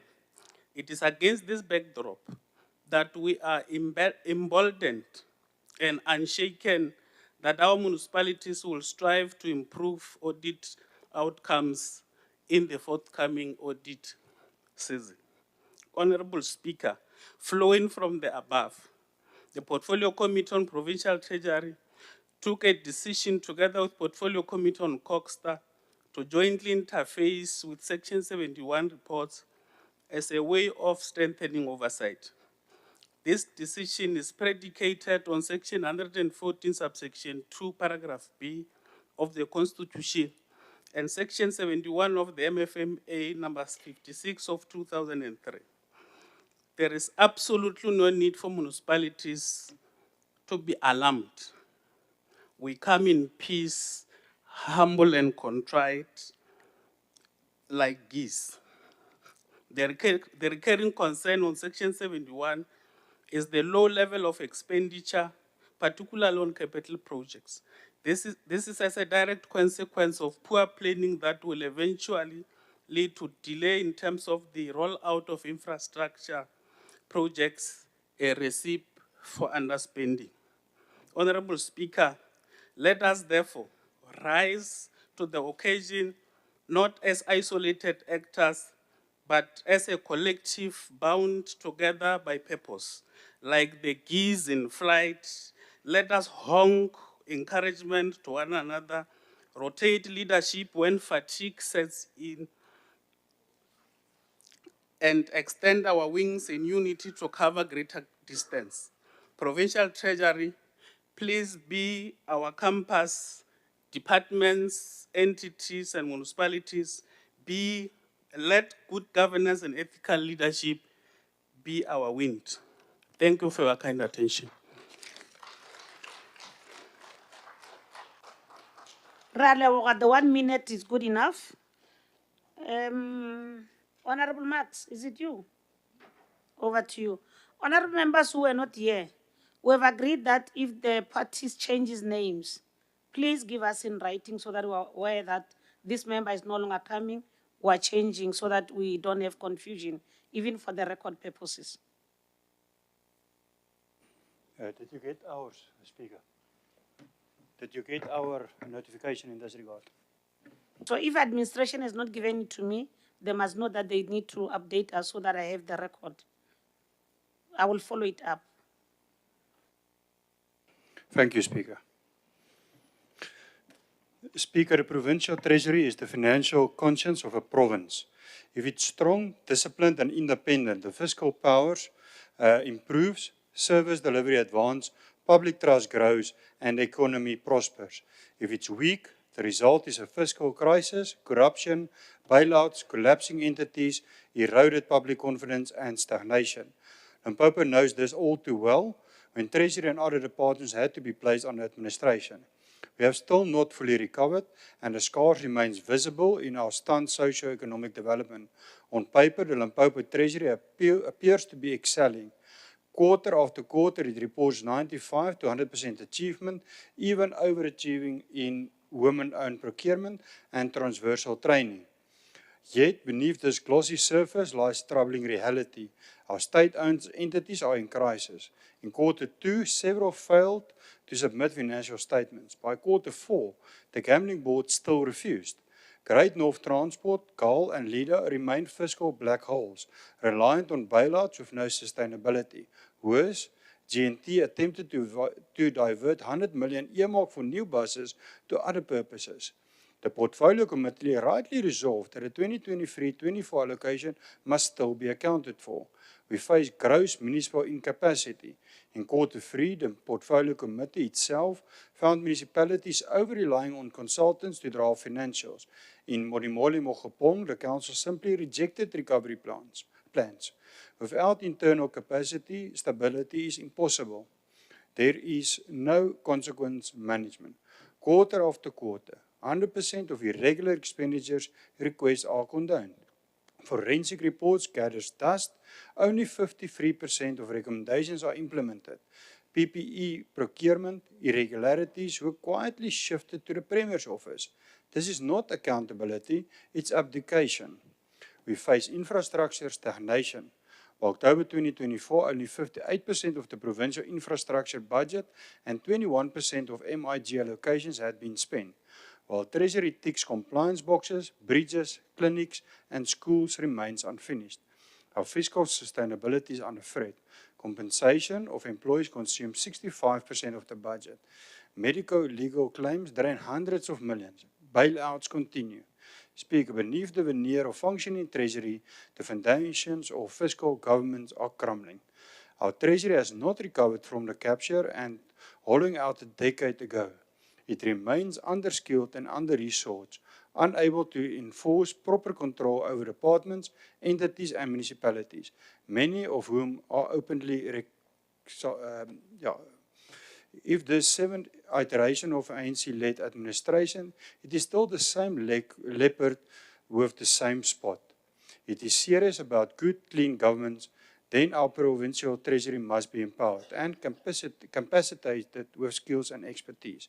And this house must go beyond noting reports, and we must support treasury and insist that timelines and consequences are enforced. Entities that fail to submit statements must face funding sanctions. Municipalities rejecting recovery plans must face stricter intervention. Irregular expenditure can simply not be rubber stamped. Only then will Treasury performance shift from paper compliance to real accountability and financial sustainability for the people of Limpopo. But is there a political will to do the right thing?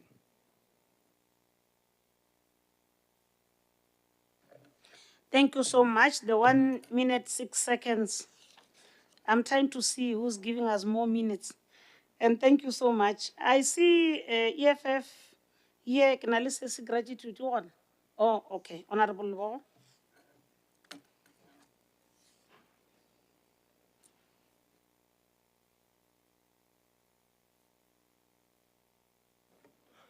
Re ke o leboge dokotela mo pele ga lena go eme mohanano ka ba laeditše tshwene ka sebele e nametse thaba yalo ke ngwanana wa matshwene a le bule la tokolo tshwene sena iwa mmele ka makopong a sena iwa sala re eme mo re eteletše pele ko mosetlhana Mmakgobu Lawrence Mapoulo e beng yena mo ile le tlhaka mmao kgoši ya moletši o re be mabung a gage mo re dulang ka tulo yena kgoši Kgabo wa boraro re proud ka lena mo re beng ba motla re proud ka bontšhi le bollapolelo tša bolena rena tabe re rutile ke balemba buishe Sello Julius Malema ke rena mošabi ka sebele ke ditlou tša go seroba tše le bo Donald Trump ke eme mo ke dumediše speakera le mosadi ka gara basadi le kgono a gona mo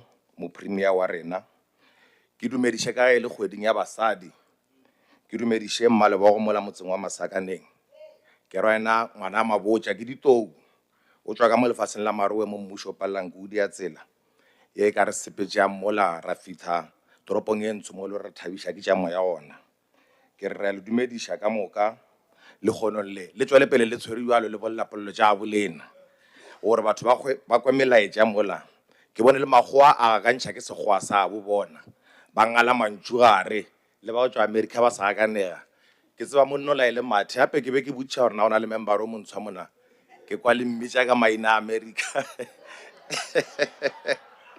re a leboga doctor re le ba lekala la EFF re ga re kgahle ke ka fao kgoro ye e palelang ke go fitlhelela di-targets tša yona e feleletša e affecta le dikgoro tše dingwe le makala a mmušo kudu-kudu le dimasepala a go thuše ge bona ba ka feleletša ba performa gabotse eupša makala a mangwe a ba šomišana le ona a palelwa e roa gore go na le bothata ba boetapele ka gore kgoro e na le maikemišetšo le mošomo wa gore e coordinate dikgoro ka moka e etelele pele e be example gotlhe mo e seke ya ba yona e shaenang e le teng go ya ka mantšu a setsebi sa boetapele John e sebeng John o timela batho metse le mabone re bolela ka John Maxwell o a ileng a bolela gore diponagatšo tša boetapele di tla bontšha ge batho ba kgona go ekiša baetapele ka tšeo ba di diang jalo re makala mo Limpopo mo kgoro e sa kgone go influencer dimasepala le di-entities gore di šome botse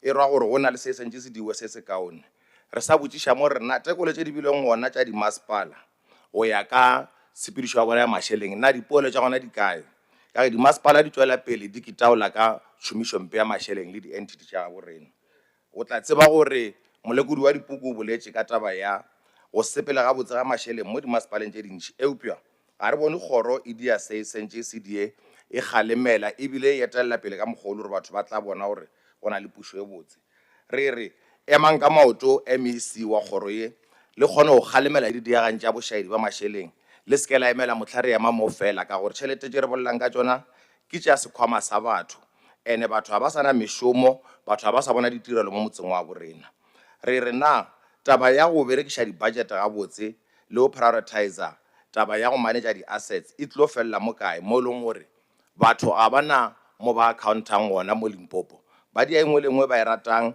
ba no gadiwa ka gore o tšeela pay ya kgwedi ge ba senyeditše setšhaba taba yeo e sentše e fele re nyaka go bona ka mo dikgolegong e ba batho ba senyetšang mmušo ba senyetša setšhaba go sa kgethege gore ke ba party efe nna taba ya dimasepala ka tshepedišo ya mašeleng bošaedi e tlo felela kae MEC ge re ema morelela re le mekgatlo ya go fapana e le yona dimasepala tšeo le di-entity tša lena re bolela gape ka taba ya gore re nyaka go bona dimasepala ka moka di-complya le MFMA dikgoro ka moka di-complya le PFMA mo e leng gore o a palelwang ga a sa fiwa sebaka o išiwa tšhanganeng a ye ntlwana tshwitshwi a tshware ka gore setšhaba se sokotše go ka se thuše go ema mo re a bolela sekgowa ra retana eupša batho ba borena ba sokola mo la gae go sena ditirelo tše ba di kgwetšang tšhelete ya bona e timela Honorable Speaker ye nngwe ya go koša bohloko ke gore ga re bone le le tša sebepi mo bathong ba e leng gore ba senyetša mmušo re tla fa motlhala ka Limpopo Gambling Board ye le gore e no tšea sephetho sa go se submite di-internal financial statements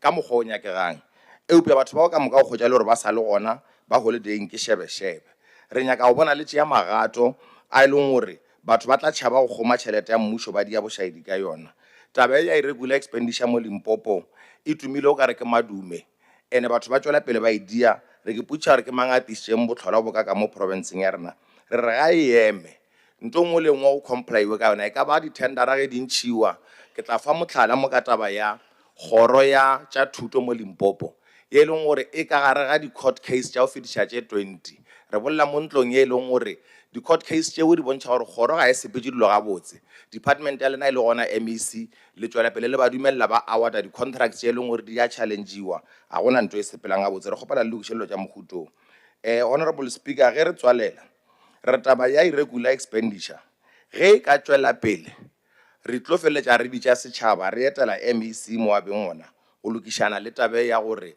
kgoro ya ge e eme e shaene ka nnete le gore ya galemela go bolela nna tšhweneng kwa Thaba ke re ke ya fologa Thaba re a leboga moganano wa rena batho ba Thabeng e tala selemo le marega re EFF e tla tšwela pele emetše setšhaba sa Limpopo thobela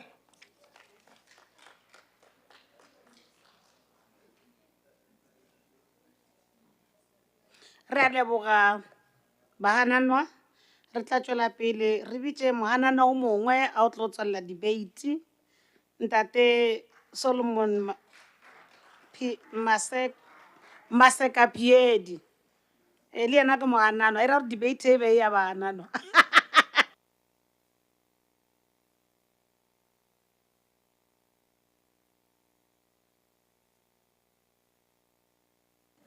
Eriko leboe Honorable Dr.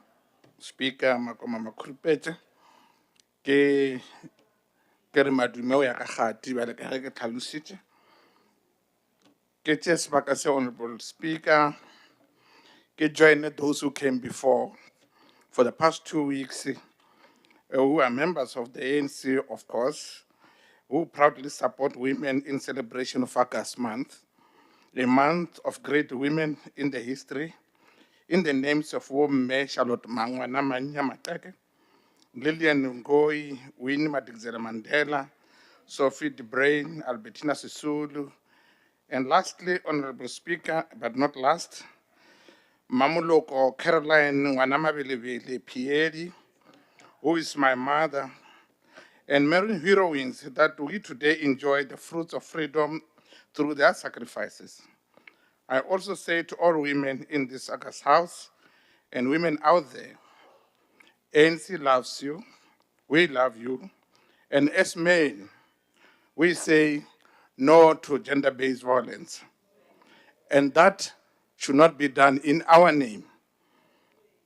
Honorable Speaker, some of those issues raised by honorable members from the left will be answered during my presentation. But if you paid attention to the submission, they're just looking to say the department is doing so well. They extend the blame, the good work done by the department to other departments and say, we see you are doing well, but what about other departments? In this presentation, Honorable Speaker, allow me in the quarterly report that provides an overview of the department performance against its programs, key performances, and set targets. Provincial Treasury is accountable to 5 programs, which are aligned to the mission and vision of the department. Honorable Speaker, the purpose of the corporate services management is to ensure sustainable support service and good governance. During the 4th quarter, there was a total expenditure of 54.6 million rands against the 207.7 million rands from annual budget reserved for the quarter under review. For the quarter under review, Honorable Speaker, this program had 6 capacity building performance targets, and they were all achieved. Honorable Speaker, don't get tired when we always say they were all achieved, because it's going to be the presentation of the day from this table. As such, Honorable Speaker, the committee commended the department for such achievement, though there is, oh no, just hold on for me. The overall annual target on vacancy rate is at 10%, and the department achieved 7.6%. As such, the committee commends the department for such achievement, though there is still room for an improvement. Honorable Speaker, the committee noted that the department had 3 focus areas by the ICT Steering Committee, which were successfully monitored. All the 3 focus areas achieved 100%. That is on suppliers' valid invoice payments, which were processed during the quarter under review. They were all paid within prescribed time frame. The committee commended the department for scoring 100% targets achievement in the 2nd, 3rd, and the 4th quarters. As the committee, Honorable Speaker, we are pleased on how the department takes ANC resolutions seriously when coming to women empowerment. The department had a 40% target achievement planned for procurement on women-owned enterprises. However, Honorable Speaker, 92% was eventually achieved, which is far exceeding the planned target. The expenditure incurred was at 17.4 million rands at the end of the 4th quarter. This one deserves an up and a clapping of hands, particularly by women.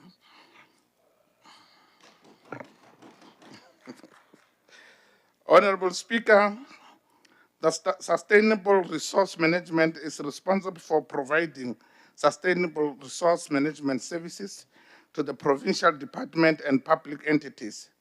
The overall expenditure for program for AM2 was 16.8 million rands against the annual budget of 80.8 million rands.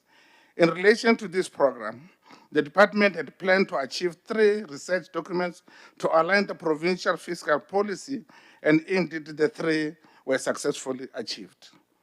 During the 4th quarter period, Honorable Speaker, the department conducted 1 assessment on revenue collection as planned with an assessment expenditure of 6.7 million rands. 2 budget documents were tabled in line with the set standards and National Treasury that incurred expenditure of 9.4 million rands. On the other hand, Honorable Speaker, the 3 in-year monitoring reports were consolidated and implemented in line with Section 32 of the Public Finance Management Act.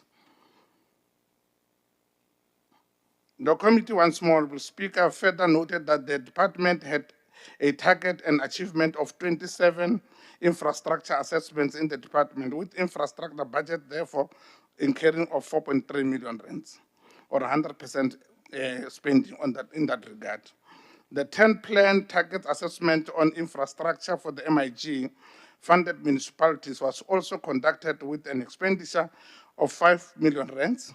The department had also planned for 26 municipal state of finance reports and assessments, which were implemented. This process incurred an expenditure amounting to 41.2 million rands.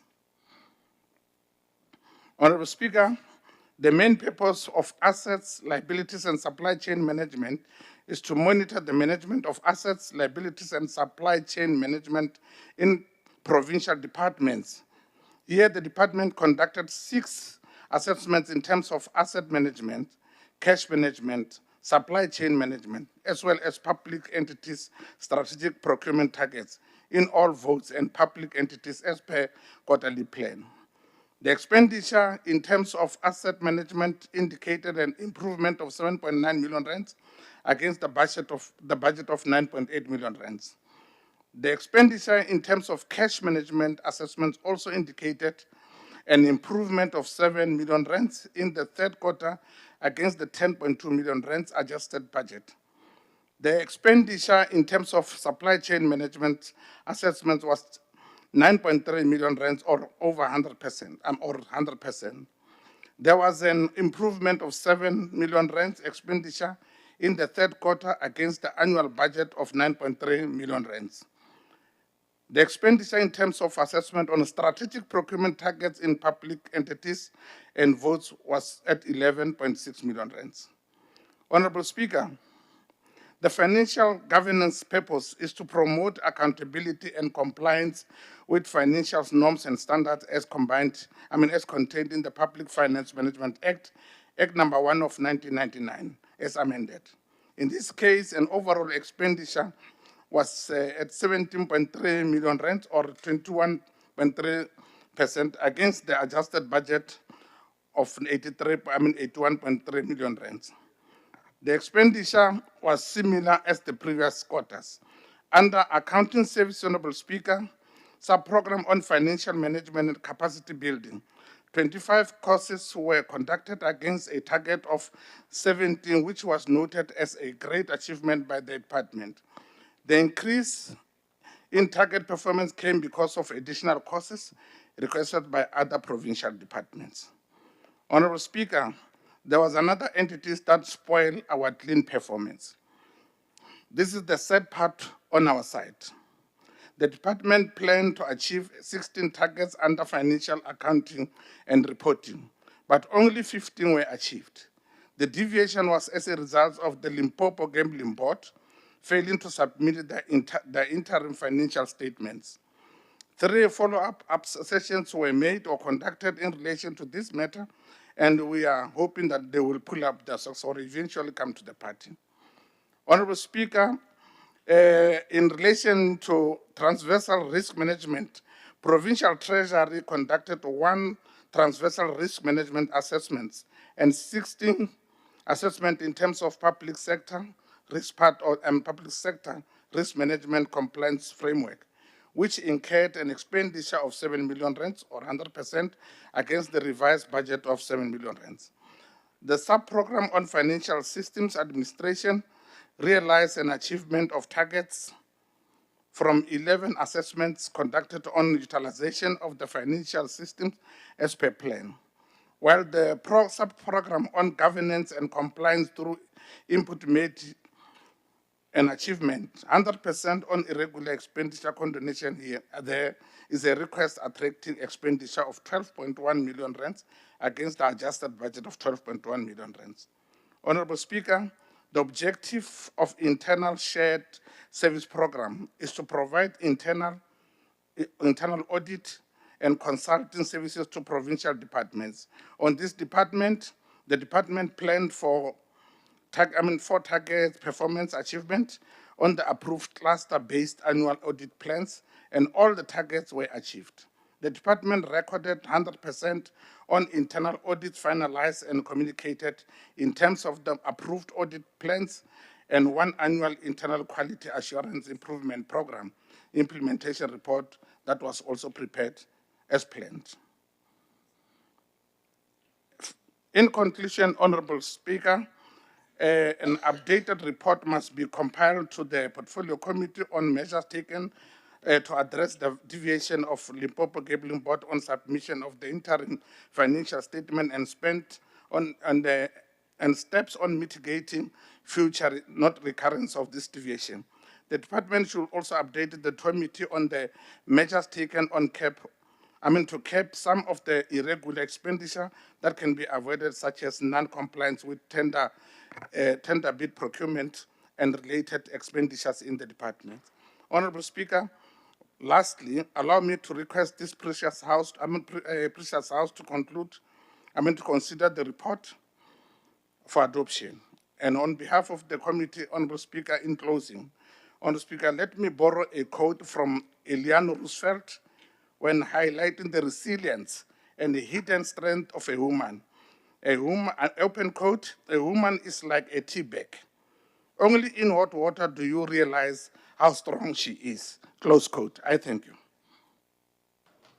Ra leboga. Re tla kgopela 7.3.4.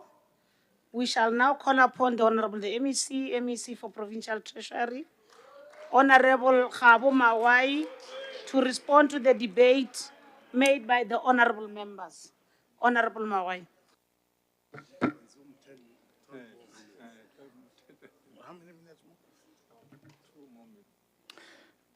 Thank you, Honorable Speaker and honorable members in your different ranks and grades. We have taken note of all the matters raised in the 3 quarterly reports. We will take them to, will ensure that we deal with any matter that needs further attention, but we'd like to comment about some of the comments made, which we believe we need to clarify ourselves, that even though we have this transversal duty as Treasury, we do not have unfettered power to even deal with other institutions. Ours is simply to provide evidence where necessary.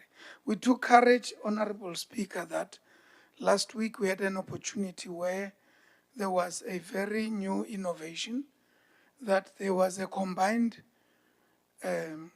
oversight process between the Portfolio Committee on Finance and that of COGSTAR, especially on matters relating to the reports we usually table, Section 71 reports.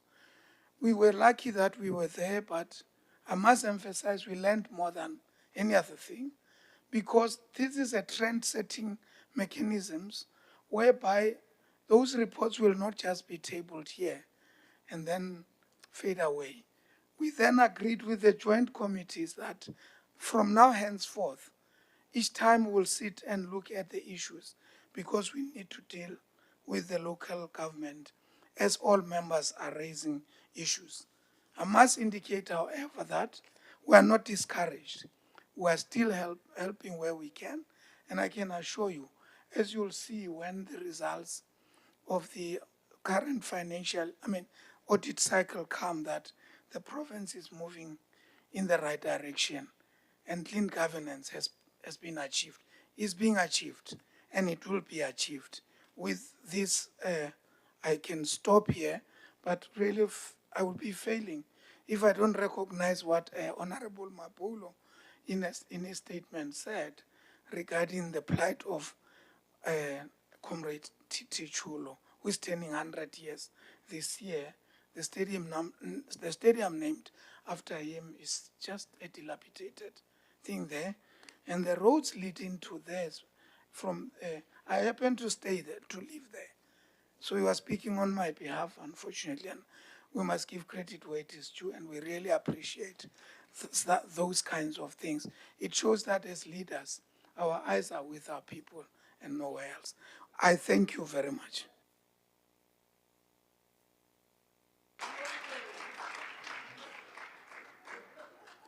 Ra leboga MEC for that saving even the minutes. We are now moving to item 7.5. Item 7.5 is the consideration of an adoption of the following reports of the Portfolio Committee of Social Development of Social Development. I will now request the Chair of the Social Development.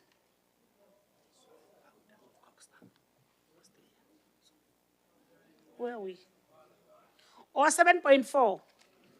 Hey, kikitima ka lebelo, ke a le feta, Missy, sorry. I apologize. No, I really apologize, humbly so. Oh, it's the last one. Okay, my papers are mixed up here. I thought there was still another debate. So for that reason, I apologize humbly so. To the chair of Coxstar, I apologize. We are still at 7.4, which is consideration and adoption of the following reports of the Portfolio Committee on Coxstar. Committee Chair, Honorable Spuru.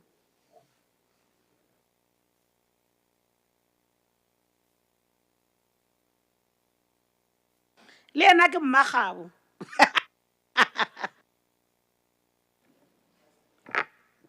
Thank you, Honorable Speaker.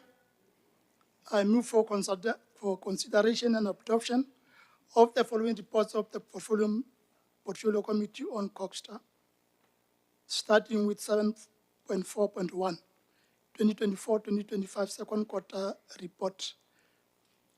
I so move. Thank you so much. Any seconder? Honorable Mataboge. Thank you very much, Honorable Speaker, Dr. Makurupeche. I stand to second the report as presented by the Honorable Chair, Ke a leboga. Nna ke be ke le tla bua tsa kwa a bolena. Next time, over to you, Honorable Chair. Next time. Thank you, Honorable Speaker. I hereby present the 2024-25 third quarter report of the Department of Coxstar. I so move. Thank you so much. Any seconder? Honorable Nkakaring Rakhwali. This time my name is called for a good cause. Thank you, Honorable Speaker. I stand to second the presentation as made by the chairperson of Coxstar. Thank you. Ra leboga. Over to you, Chair. Thank you, Honorable Speaker. I hereby present the 2024-25 fourth quarter report of the Department of Coxstar. I so move. Thank you so much. I think you are done. We can allow you to take your seat while they're still seconding the report. Any seconder? Honorable Mihloti Mihlope. Thank you, Honorable Speaker, the Doctor. I rise to second the consideration and adoption of the 2024-2025 fourth quarter report of the Department of Coxstar, presented by our chairperson, Bospur. Thank you. Thank you so much. We shall now refer to the speakers list. Honorable Petule Pesima Chete is opening the debate. Your minutes is 10 minutes, it's no longer 14. So, Mara, I know that you always manage your time, even when you don't see my screen. Over to you, Honorable Machet. No, thanks. Thanks very much. Let me start by observing the protocol as already established and quickly deal with the business of the day. I privileged to be afforded this opportunity to address this August House when we are considering and adopting the 2024-2025 second quarter, third quarter, and fourth quarter reports of the Portfolio Committee on the Department of Cooperative Governance, Human Settlement, and Traditional Affairs. Let me take this opportunity and greet this August House and indicate that we are gathered here today. Let me take this opportunity and greet this August House and indicate that we are gathered here today in the third week of the Women's Month. This month is in honor of the 20,000 women who challenged the apartheid regime and marched to the Union buildings in Pretoria on the 9th of August 1956 against the pass laws. we will always remember the 5 women who led this historic and successful march. We remember Lillian Ngoyi, Sophia Williams, De Bruyn, Rahina Musa, Albert Sisulu, and Helen Joseph. Wuma ni Mbokoto, in their petition they said, and I must explain what a petition is, and of course it's a formal message requesting something that is submitted to an authority.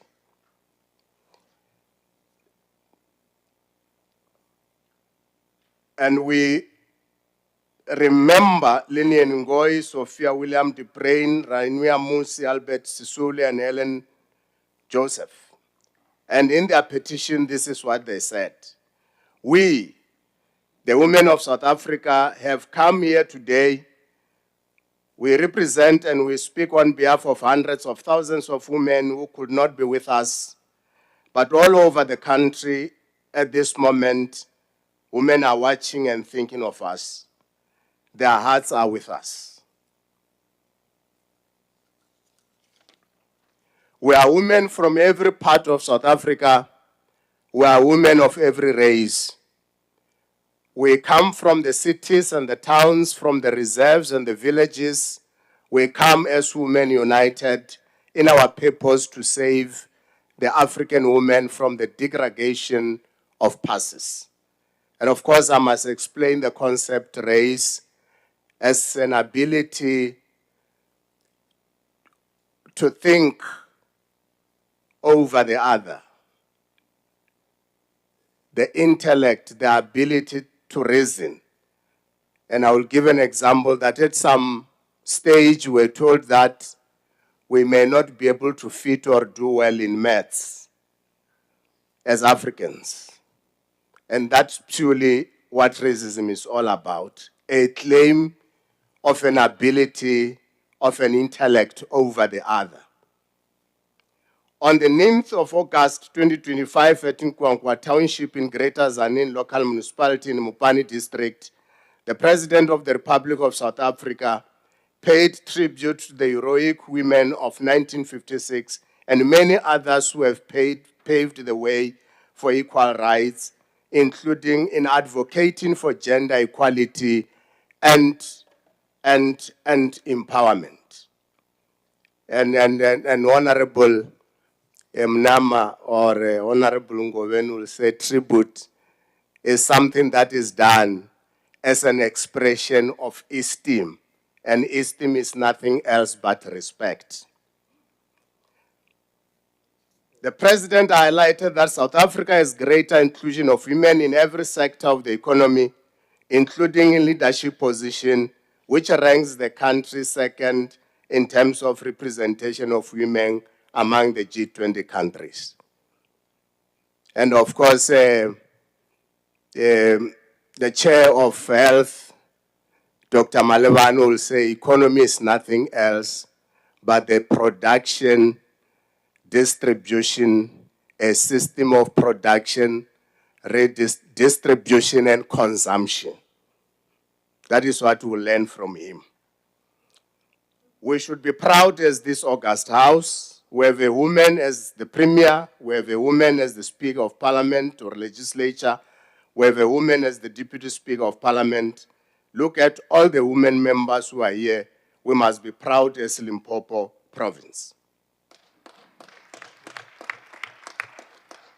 And of course, this is in tandem with what the election manifesto and policies of the African National Congress affirm, that we should affirm women. And that the revolution cannot triumph without the emancipation of women. And this milestone is indeed on the right direction to ensure that women are completely or totally emancipated in society. While we celebrate Women's Month as Limpopo, we hang our heads in shame as we face a devastating pandemic which we must face and confront as members and leaders. The scourge of gender-based violence and femicide, we are among the worst provinces in the country on GBV and F. Take this one case in point, among many horrific cases of an officer of the law who draws a service gun, shoots and kills his wife in broad daylight in front of their child and shoppers in a mall at Nkonakral in Vembe district in Collins Chaban local municipality.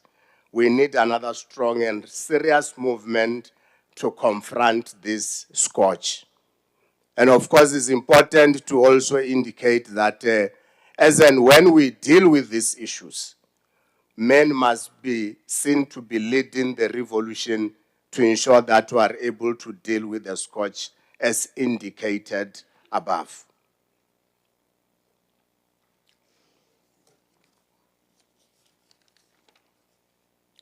It is us, the ruling party in Limpopo province, the African National Congress, through our manifesto, a document reflecting our policies, goals, aims, and objectives in terms of what is it that we will do for the country. And we believe that our election manifesto must find expression in everything that we do as the seventh administration. That we entered into a contract with the people of this province that we will provide quality basic services to them. And that must be done through oversight, that indeed we don't provide shoddy work to the people of this province. And oversight is nothing else but management of overseen performance of an individual or a group.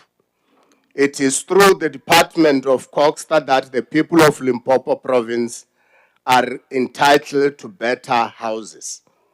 They are entitled to municipalities that are functional and efficient and can provide quality basic services to them.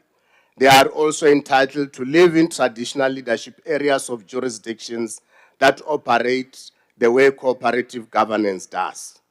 Through Section 114 of the Constitution of the Republic of South Africa as amended, Section 40D1 of the Public Finance Management Act 1999, the Department of Planning, Monitoring and Evaluation revised framework for strategic plans and annual performance plans.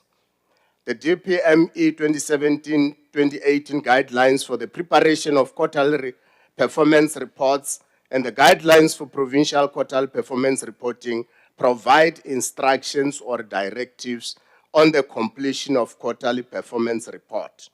The legislature must ensure that all organs of state in the province are held accountable and should maintain oversight over the executive authority. Hence, we present the 2024-2025 second quarter, third quarter, and fourth quarter reports today. Oversight and monitoring the Department of Coxta's performance is a constitutional obligation of the Portfolio Committee. We are implored by Section 26 and 27 of the Public Finance Management Act 1999 to make sure that there is accountability in this department and other departments. At its meetings, the Portfolio Committee on Coxta received briefings by the Department of Cooperative Governance and Traditional Affairs on the 2024-2025 second quarter, third quarter, and fourth quarter reports. The aim of the briefing was to afford an opportunity to the Portfolio Committee to scrutinize this report to establish if they are in line with their annual performance plan and budget. And I think it's important that we should also indicate what a budget is. That is a summary of intended expenditure and how to meet them.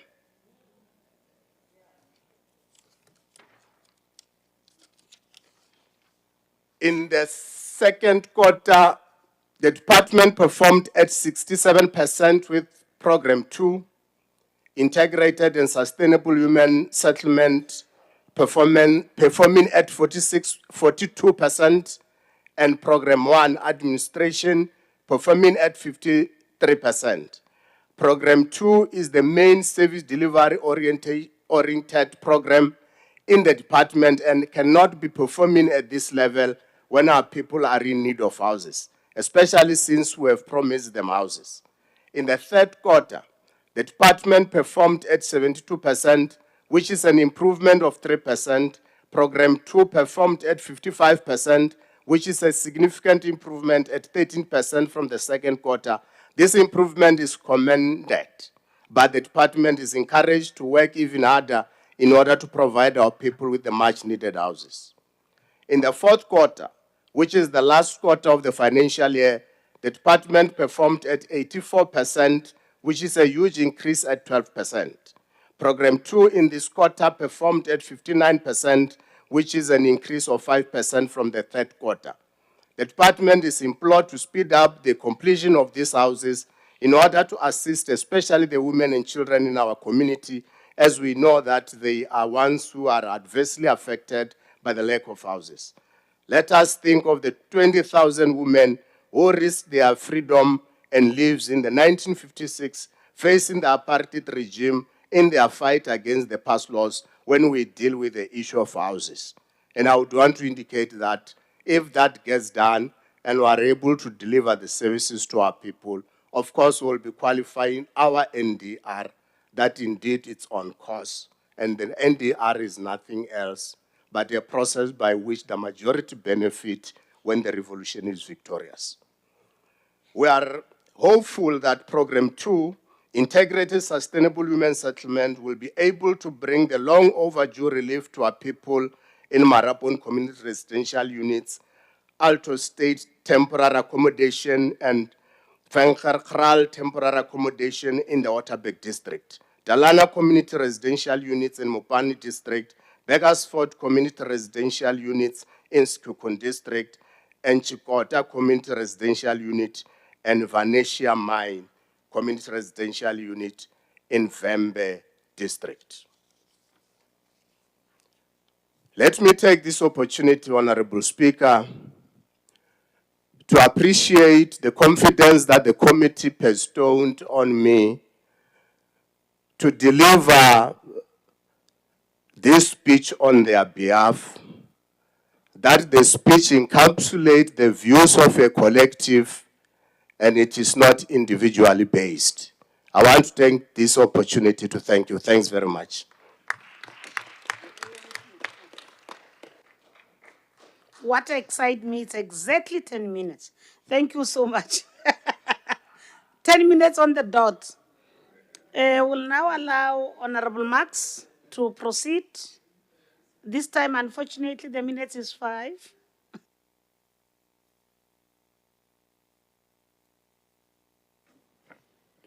Thank you, Honourable Speaker. I stand in for Honourable Wilson again. Honourable members, when you want to ignore a problem, defer it to someone else's watch or wait for it to magically get better. You kick the can down the road. And Honourable Makamo has been kicking the can down the road since 2019 by providing this House with bloated and hollow commitments to address the decline of our municipalities. The DA is concerned about MEC's evident lack of transparency in the systematic collapse of our municipalities. The AG specifically noted that the MEC did not table the 2022-23 consolidated report on municipal performance in the provincial legislature as required. The report on those municipalities that had failed to adequately address our audit report findings was tabled, but the provincial legislature has yet to make any resolutions based on the observations in the report. The importance of stable local governments and effective service delivery in a growing economy cannot be overemphasized. Under cooperative governance, 96% of set targets were met, a hollow accolade as our municipalities remain in dire straits. According to the most recent AG report, municipal outcomes remain largely unchanged and a tolerance for transgressions, excessive spending on consultants and poor performance persist, a clear indicator that set targets do not address actual performance failures. Our municipalities are becoming wastelands where maladministration thrives on unfunded budgets under row councils. One such a council brazenly and publicly denounced the MEC's powers during a recent sitting. Honourable members, The department is mandated to intervene in local government when municipalities are unable to fulfill their executive obligations and, as a result of financial crises, breaches its obligations to provide basic services to meet its financial requirements, and must also support and strengthen the capacity of municipalities to manage their own affairs, exercise their powers, and perform their functions. It is imperative that these constitutional and other legislative instruments are effectively implemented not only to safeguard municipalities from further decline, but to minimize financial malfeasance to enhance service delivery. Targets must be set against this backdrop and tangible results in improved governance and service delivery. The joint portfolio of Kosta and Limpopo Treasury will conduct oversight, accountability, engagement sessions with 40 municipalities, guided by the Section 71 research analysis in a step in the right direction, provided there is consequence management on defiances on financial deliverables. The Section 71 report for the year ending March 2025 focused on the Sekhukhune District Municipality that performed dismally on key financial deliverables that have direct impact on basic service delivery. It realized the highest year-to-date revenue in a province against its budget of 4 million rand, with 3.7 million of the year-to-date budget. It is a provincial negative trend that the district municipalities are not performing satisfactorily when it comes to debt collection. In terms of debtors' aids analysis overview, over 91% of the customers have been outstanding for a period of 90 days, evident that municipalities do not effectively implement debt and credit control policies to collect debt due. The districts with the most debtors over 90 days are Capricorn at 97%, Wembe at 92%, Mopani and Sekhukhune both at 90%, and Waterberg at 89%. Non-collection of revenue negatively impacts the financial sustainability of municipalities and may lead to delays in the implementation of the budget. Honourable members, kicking the can down the road has resulted in the dire legacy challenges faced by municipalities, and we have run out of road. Thank you. Thank you so much, Honorable Max. You saved me 1 minute, 2 seconds. I will now proceed to Honorable Magabo Lawrence Mapoulo. Magabo Msetan. Ke a leboga, Dr. Makurupecha, Mao the boys. I let's work Mao the boys. Okay, thank you very much. My time is moving with speed. Firstly, let me acknowledge all of you and my colleagues. And now my problem, I'll start by saying, because all of you, when you stand up here, you don't mention the women who belong to this province. I'll remind you, much as I'm no longer with yourself, that you are forgetting Mama Lydia Komape, you are forgetting Maristela Mabiche Sowale, you are forgetting Mama Mashamba. What are you doing, Mega Malabasadi? May you please go back, Akraure. Those that you have been talking about are not important. But I'm trying to tell you that you start to forget about yourself. Tomorrow, others that will be forgetting about you. Skalamakal. Erekere, ke mengwaga re bolela ka taba ya marapong, ke mengwaga re bolela ka ditaba tša bo talane, ke mengwaga re bolela ka bo Mosena Makhado. Jalo go fihlile sebaka sa gore ka moka re ke tekole re ke tebelele gore why dilo tše ka moka di diragala, especially in our municipalities. Something that one have observed is that the leadership at high echelons, both at national and provincial level, badia kamena kawena, kami baspala. The reason why always you'll get those that at the municipality, municipal managers, CFOs, including the mayors, kibona by lori, basek. But if you check those that are at national and provincial level are not touched, and I know you can't even see their footprints at that position, the local municipalities. I'm saying this as a truth, to say, please, tlogelang go latlhetša bana ba modimo ba ko mebaspaleng, because lena le aja le diile ka mena ka wena bona ba faisitše ditronko. And now also, this thing again, It pains you as the MEC.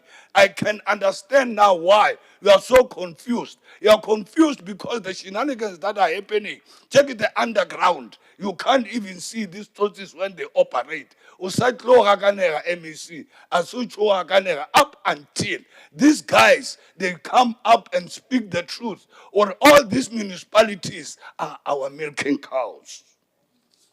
We have to speak the truth. The truth will set us free. I see,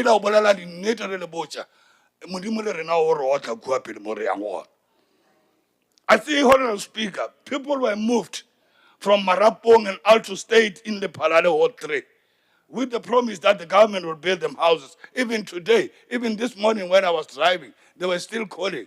May we please make sure that those people that we promised when you were running around saying the ANC will build houses, go and build those houses. Because now this is MEC, Arisabana ANC, no one, and you must accept that when we punch you. Because also in extension 133, today where this tag, the so-called tag Mpe is there, and is promising people go exit, those houses today, nobody's living there. I'm staying in Seychelles. They're occupied by thugs. Others are vandalized. Now, what are you doing with the taxes of our people? And the RDB houses corruption is very rife in Limpopo. The reason why, as the EFF were saying, we need to investigate this thing, allocation of RDB houses. I'm telling you, there are people from 1999 who are not lying. Somebody have enlisted himself before he became a pensioner. Today, he's a pensioner like me. Now, what are we doing to our people? Remember this person, since he was promised a house 10, 20 years ago, what are we doing to our people? These are the truth. This is not politicking. This is about representing the aspirations of our people. And we go ahead about how you manage our people. Go back and investigate all these things, MEC, because our people currently are struggling. I need to mention one thing. That you see, the factional battles of the ANC, we must never be brought into them. Today we are asked by everybody, why can't you speak about the Premier and the MEC, about the issues of Mogalakwena, while we are busy with this fact that called Mpe? Don't divert us. Don't bring us into the politics of the ANC. We are nowhere there. We are members of the EFF. We don't like to fight our battles. Others want us to back the other group. We will never fall into that group. What we will do, we will always stand to our position, because what we are doing is incorrect. We cannot be led by people whose moral integrity is managed by those who are not part of this August House. And I thank you. Thank you so much, Honorable Member. We'll now proceed and request the chair of the committee, another Mahabu, to come and close the debate.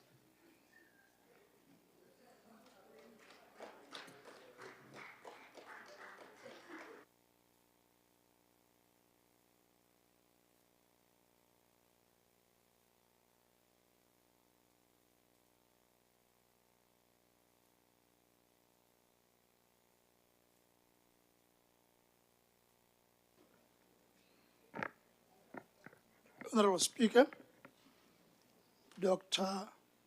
Makoma Makurupecha, Honorable Premier in absentia, Honorable Leader of Government Business and MEC for Coxta, Honorable Baskop Makamu,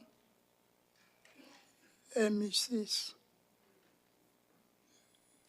chairpersons of the portfolio committees and standing committees, Chief Whip from Antoma, and the whole Wipari, honorable members, ladies and gentlemen.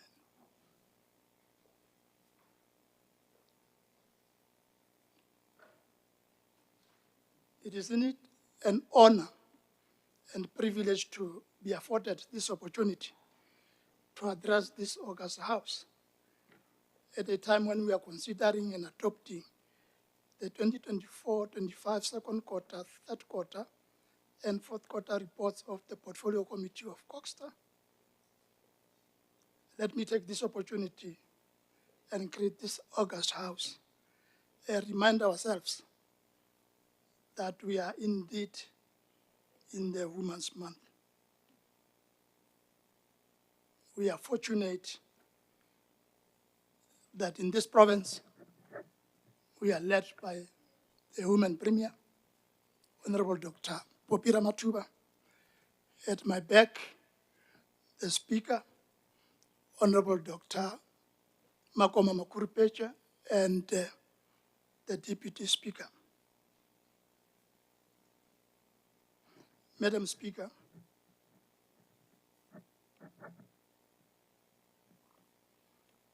it is the African National Congress, the majority party in this province, through its manifesto, that we have entered into a contract with the people of this province, that we will provide quality basic services to them. And it is through the Department of Coxstar that the people of Limpopo province are entitled to better houses. Honorable Mahabo Mapolo, I would want to give you an advice, as well as Honorable Leboho and Max, that we have the Portfolio Committee on Coxstar that is meeting from time to time, and that you need not rush to this August House to ventilate on whatever you want to raise. Please come to the committee. Let's, as a collective, discuss issues and try and address them. We have already, together with the with the Portfolio Committee on Provincial Treasury, identified the need. You want,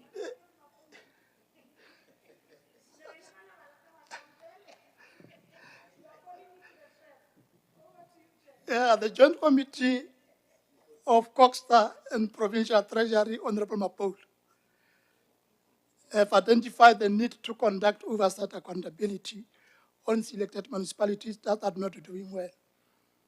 Key financial deliverables that have a direct impact on service delivery will be put to scrutiny. And it will be important that with your sharp mind, you contribute towards addressing these challenges. I hope now that you are quiet, you have heard me well.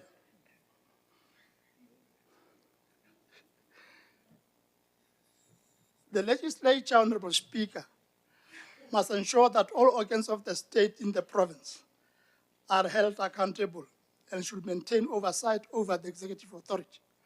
Hence, we present the 2024-25 second quarter, third quarter, and fourth quarter reports today.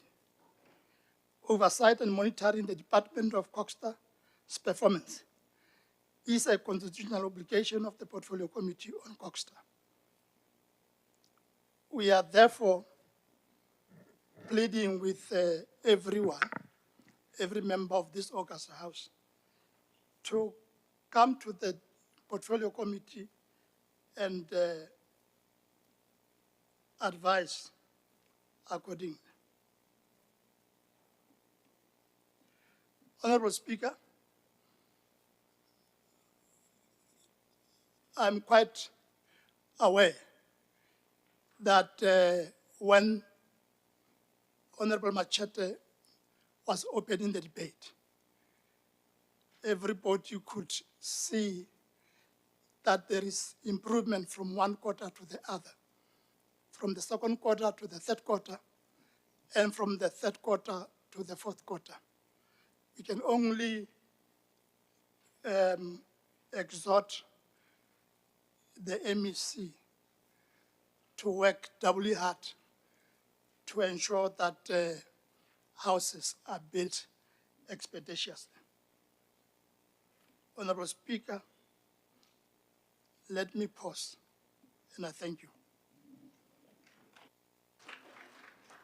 Ra leboga Chairperson And Tatespur, I'm receiving some apologies. Don't be surprised when you see other members leaving the house.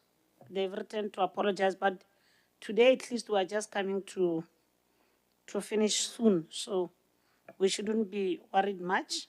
But those that send the apologies, I'm able to allow them to leave due to their own requests. Will now allow the Honorable MEC for Coxstar, Department of Cooperative Governance, Human Settlements, and Traditional Affairs.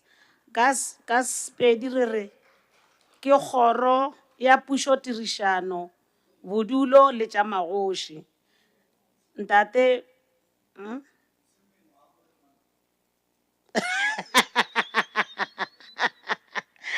yena MEC ke ntate Bioscopo Makamu.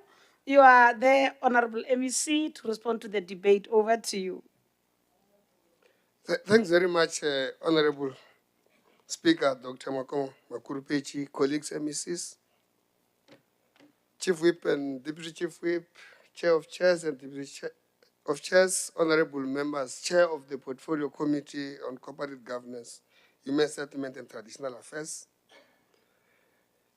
Let me also acknowledge the debate made by honorable members, starting from Honorable Machete, Honorable Moss, Honorable Mapoulo, and the Chair of the Portfolio Committee.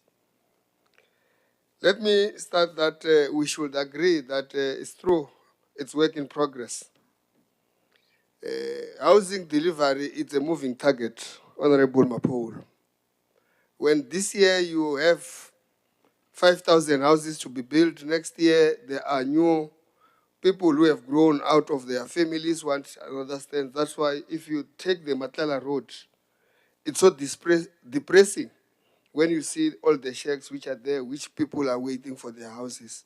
But also look at what the economy of the country is doing in making sure that revenue is available. The money is not increasing, but we are trying to do our best out of what we receive. And Honorable Mapoulo, it's not a mistake that none mentioned that due to our performance in the third and fourth quarter last year, we were able to get additional 200 million based on the performance from other provinces, and we increased our number of houses. Of course, I must indicate that we do intervene in dysfunctional municipality. Honorable Moss say we are not doing anything, but it is through this house that we dissolve a municipality in Tawazimbi, which was not necessarily doing well, to make sure that we put, and that is intervention in terms of section 139C. But we have a history of intervening in different municipalities. I may not necessarily respond on the issue of section 71. My colleague MEC Mawai spoke at length about that part. Let me agree with you, Honorable Mapoulo, that we delayed the delivery of Marapong CRU, and it's a project that we are wary of even in the department, but I can confirm to you that tomorrow you can be able to see me. I will be in that area. Most of the areas has been concluded. But it is not fair that Alto State, the people that we promised houses, we did not build houses even today. We can go together tomorrow. You will see houses that have been delivered in that particular area. I will be running a program tomorrow. If you fail, you can catch me on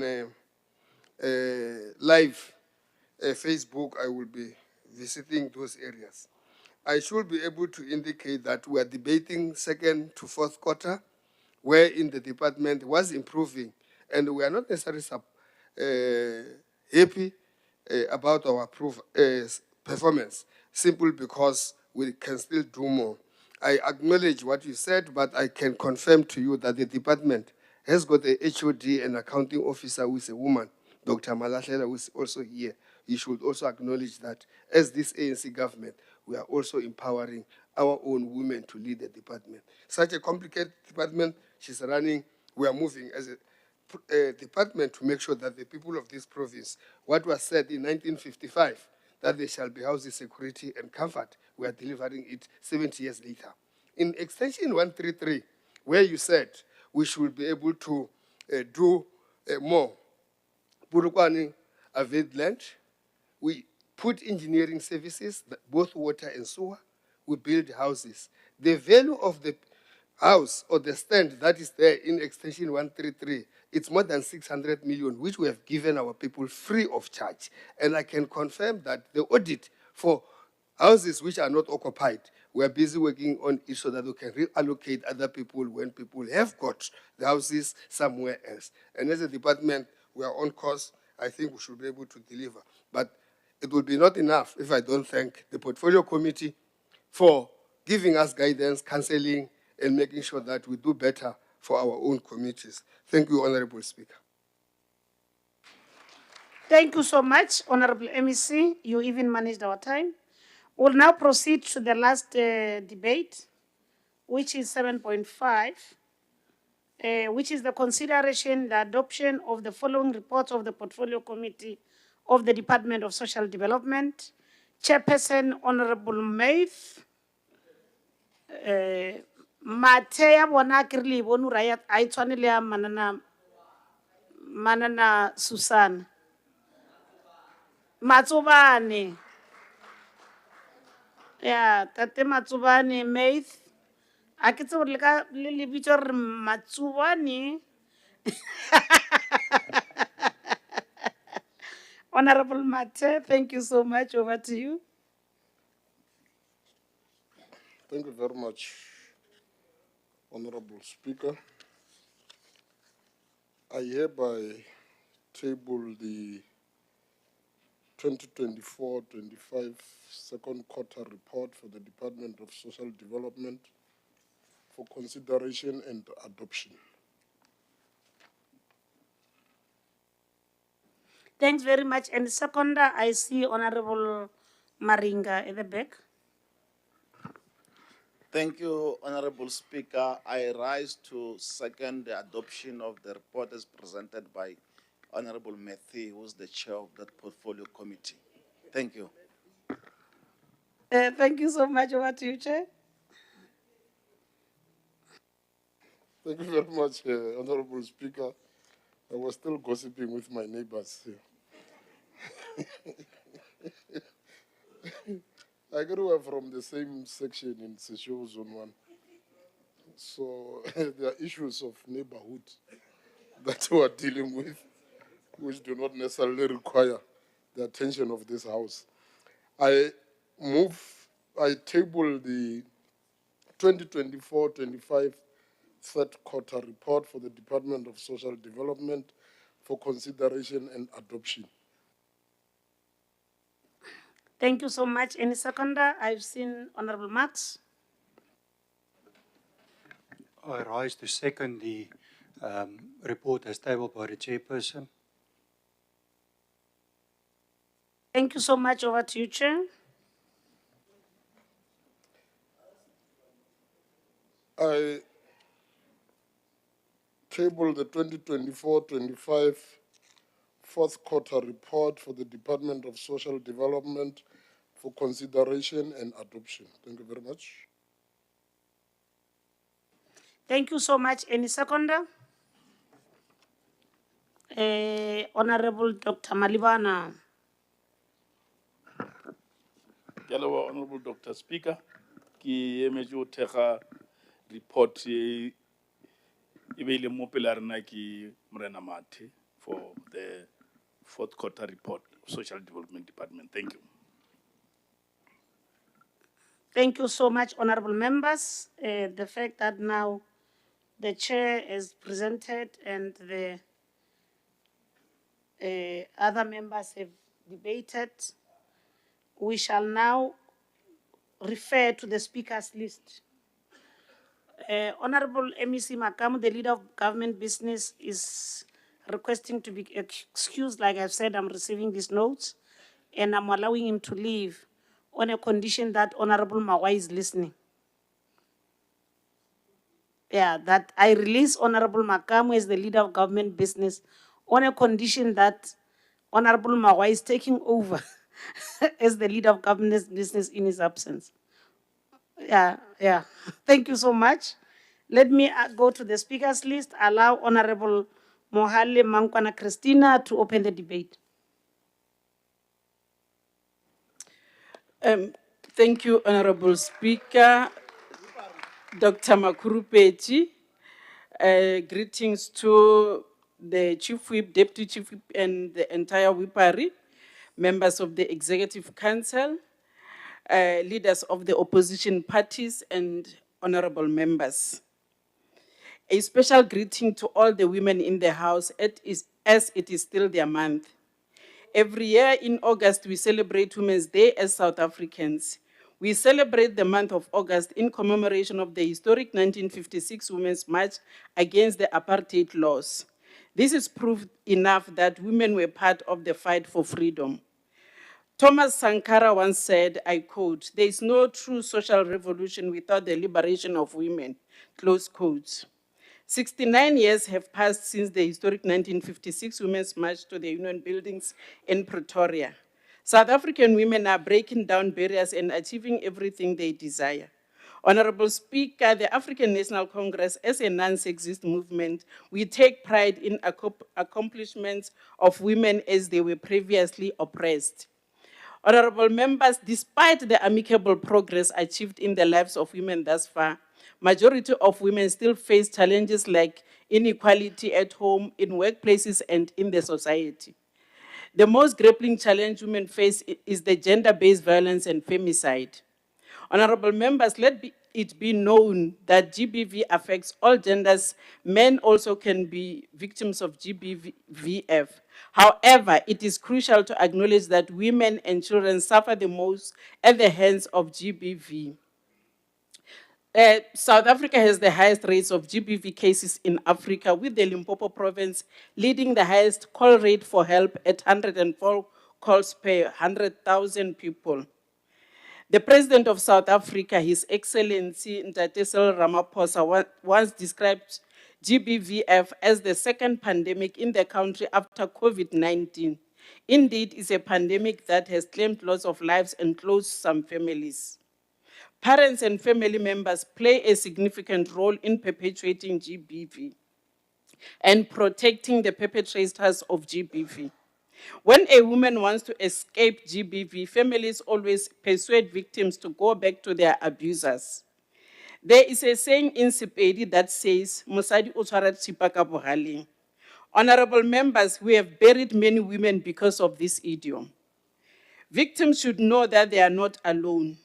Limpopo has Kuseleka Center in Polokwane Welfare Complex. Kuseleka houses victims of GBVF, offering them support, accommodation, food, and skills until victims are back on their feet. The center does not only cater for victims of GBV, but it also caters for their children too. I would also like to advise parents not to stay in abusive relationships, as this would make the boy child perceive abusing women as a masculinity norm. A girl too is likely to be a victim of GBV herself. Families should be comforters and supporters, not perpetrators of GBVF. Honorable members, it is disheartening that in Limpopo, during the month of women, more than 10 women lost their lives because of GBVF. A 34-year-old woman, her 2-year-old daughter were brutally murdered in Vembe, and a 55-year-old male suspect was arrested in connection to the murder. Just this past weekend, Honorable Speaker, a young woman promising life has come to an end at the hands of her boyfriend. Thankfully, the perpetrator is arrested. Poverty and illiteracy are significant factors that contribute to women staying in abusive relationships. Women may feel trapped, but due to economic dependence or lack of education, it makes it difficult for them to escape the cycle of abuse. GBV is a serious crime. It is important to recognize that GBV is not only a violation of women rights, but also a punishable offense. Police stations have specialized programs like Victims Empowerment Program that aim to support victims and survivors of crime and violence. These units play a vital role in ensuring that victims receive the assistance they need. Collaboration between the Department of Transport and Community Safety and Department of Social Development are essential in providing comprehensive support to victims. This includes ensuring that police stations have 24-hour victim support units, particularly for sexually abused children and women. However, more work still needs to be done to combat gender-based violence in South Africa. If we all join hands and work together, we can combat GBVF and create a safe province for ourselves and generations to come. Honorable Speaker, we condemn the behavior of the people who are abusing the elderly. The issue of elderly abuse is concerning reality. Elderly people suffer abuse at the hands of their family members. This behavior is unacceptable and it goes against our ethos as Africans.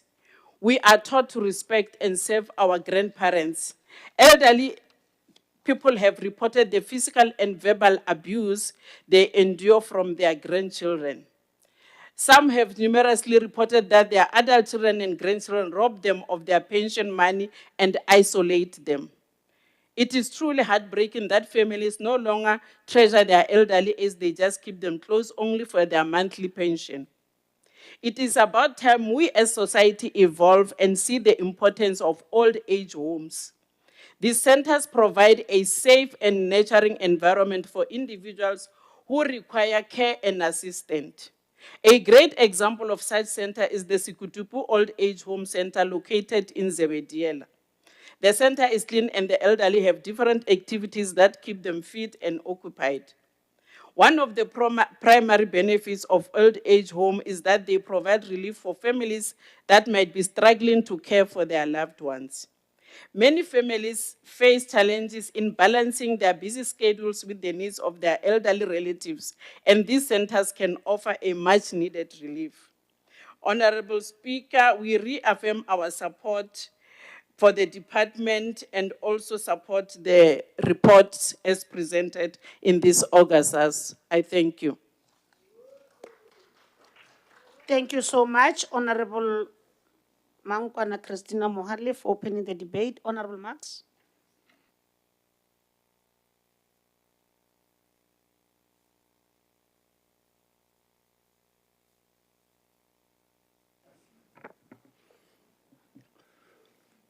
Honourable Speaker, it is common cause that in any parliament or legislature across the world, no matter the subject under discussion, there will always be different perspectives, often shaped by which side of the House a member sit. Those in government may say that this bottle is half full. Those in opposition may insist it's half empty. But in truth, Honourable Speaker, it's that both perspectives hold some merit. As opposition members, it is easy to identify shortcomings.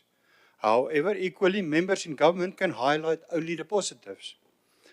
But our constitutional duty demands a more selective vision. It requires meaningful and effective oversight over the administration. We must begin by acknowledging that the responsibility of this department is vast and rooted in the Constitution. Section 27 provides for the right of access to social assistance for those unable to support themselves and their dependents. Section 28 then extends these rights to children, including appropriate care and protection. And Schedule 4 places welfare services, population development, and disaster management within the shared competence of both national and provincial legislatures. This means, Honourable Speaker, that this department is tasked with some of the most human and urgent responsibilities in our society. The report before us reflects a scale of this demand. For example, the Substance Abuse Prevention Program reached nearly 79,000 people, far exceeding the target of 49,000 people. Almost 700 people in conflict with the law completed the diversion program, well above the target of 480. More victims of crime and violence access victim empowerment centers than anticipated. And lastly, more gender-based violence victims sought sheltering services than planned. Therefore, under Program 4, Restorative Services, all targets were achieved, with most being significantly exceeded. These achievements deserve recognition, and as a committee, we acknowledge the department's dedicated efforts to reach those in need. But, Honourable Speaker, this brings us back to the half-full, half-empty debate. Yes, it is commendable that these targets were met and exceeded, yet uncomfortable reality is that in a healthier society, we would want these numbers to be going down. Instead of 79,000 substance abuse interventions, we would hope for fewer cases of substance abuse altogether. Instead of more victims of crime of GBV seeking help, we would want fewer victims in the first place. In this sense, the higher these numbers rise, the greater our concern should be. They reflect not only the department's reach, but also the scale of suffering in our province. This is not about pointing fingers at the MEC or accusing the department of doing little. Rather, it's a desperate plea from our communities who are crying out for more support, more protection, and more dignity. Yet, Honourable Speaker, even as the department does more, the demand will continue to grow. This creates a cycle that can only be managed if there is clear, effective communication between the department, the MEC, and the members of this House. When members of this House furnish the MEC with information about individuals in need, timely responses are not a courtesy, but they are essential. If these responses are delayed or neglected, confidence in the MEC's leadership may begin to erode. We also recognize the reality that financial constraints will always be a limiting factor. But within those limits, the department can and must ensure that communication is professional, prompt, and reliable. As the Democratic Alliance, we therefore call on the NEC for Social Development to strengthen communication channels between the department and members of this legislature, treat information about people in need of urgency and seriousness, and work collaboratively with us to protect the integrity and dignity and constitutionality rights of the people of Limpopo. Our people do not care about political divides. They are hungry, homeless, and vulnerable. They look to us, all of us in this House, as their elected representatives to fight for their rights in these difficult economic times. Let us therefore take hands, set aside selective vision, and work together to serve and protect the dignity of the people of Limpopo. They need us. I thank you. Thank you so much. We'll now allow Honorable Maulu Matlaviani Abram to come to the podium.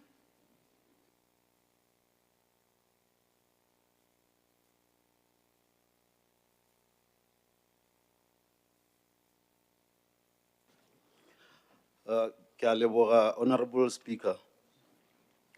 Ke dumedisha moeteledipele wa makgotlakganetšo e le go Khomisa Mapoulo.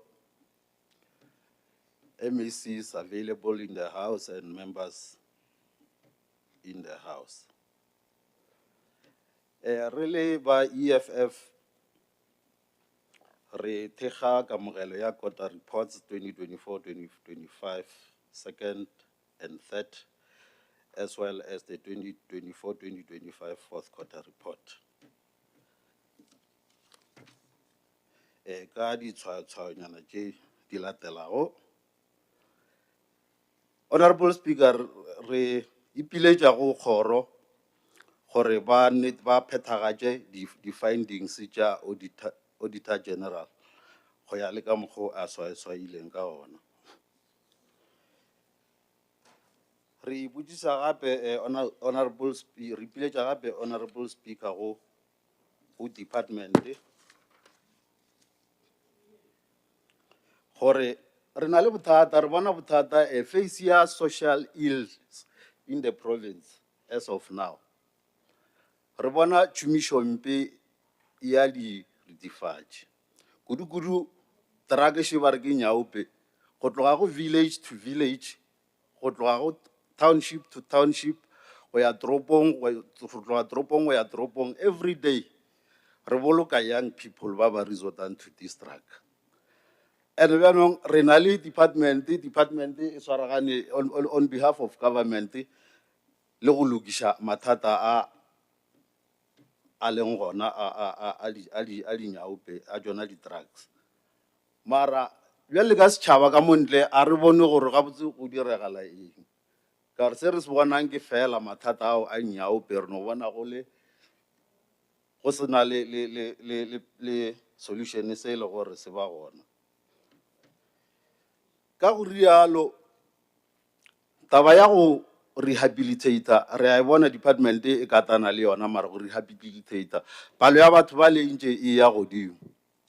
Bjale se se leng gona ke gore re thibeleng re dileng department a etle ka lenanego e dirišana le dikgoro tše dingwe tša sepodisa a re tišeng the intelligence gathering ka go SAPS. A re berekišaneng le di-prosecution authority, the criminal justice system, let them come into the play. Re ka thibela bothata bjo bja diretefatši fela ka gore re sware batho ba le ba rekišana le dinyaope ka mo motseng. Batho ba le ba rekišana le dinyaope ba phela ka mo metseng, batho ba ba tseba. Bothata ke corruption e leng gona magareng ga basepediši ba justice kudu ka maphodiseng. Information gathering, go gather evidence must be improved. And it lo ba lebaka le le gore re tla kgona gore re šale morago re kgone go lokiša bothata bjo bja diretefatši ka mo nageng ya rena, ka bane bo re bolaela bana ba rena, re ba boloka e sa le ba bannyane ka mokgwa o bonalang ya bontšha gore wa ntse ba e ba addicted ke moka go fedile ka bona. Ba boa ba thuba di-crime tša di-theft di ya godimo, di-robbery di ya godimo, e le ga ge ba nyaka gore ba hwetše setseka ba berekele bona batho ba go rekiša diretefatši ka mo provinceng ya rena. Ya kgonega, Honorable Speaker, we can eliminate it completely. Let us just get commitment from all the the social partners and deal with that problem. Ke a leboga. Re a leboga, Ntate Magolo. We shall now allow the chair of the committee, Honorable Mate, to close the debate.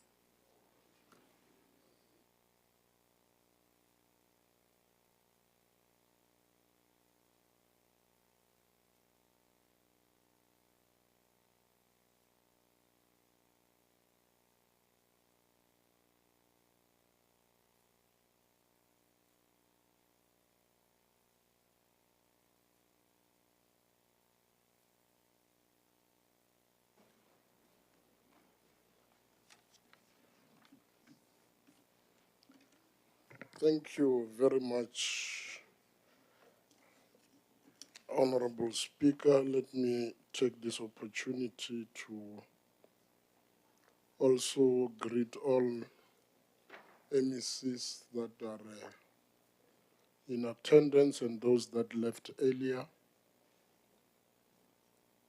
all chairpersons of all portfolio committees,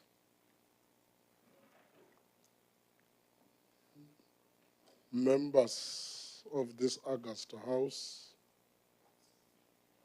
and Honorable Mapolo in particular, Chief Whip, Deputy Chief Whip, and all members of the whippery.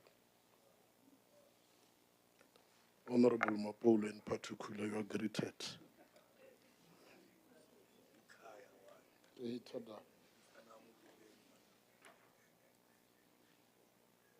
Honorable Speaker, the Department of Social Development, it's a department that deals with number of issues that directly touches the nerve of the society. And we want to take this opportunity, Honorable Speaker, and appreciate the contribution made by all members of this portfolio committee, irrespective of their political affiliation. Because our approach was that all these issues that are confronting our communities are issues that requires our collective effort. Honorable Speaker, we also want to take this opportunity to applaud the MEC and her team for a commendable work that they have been doing.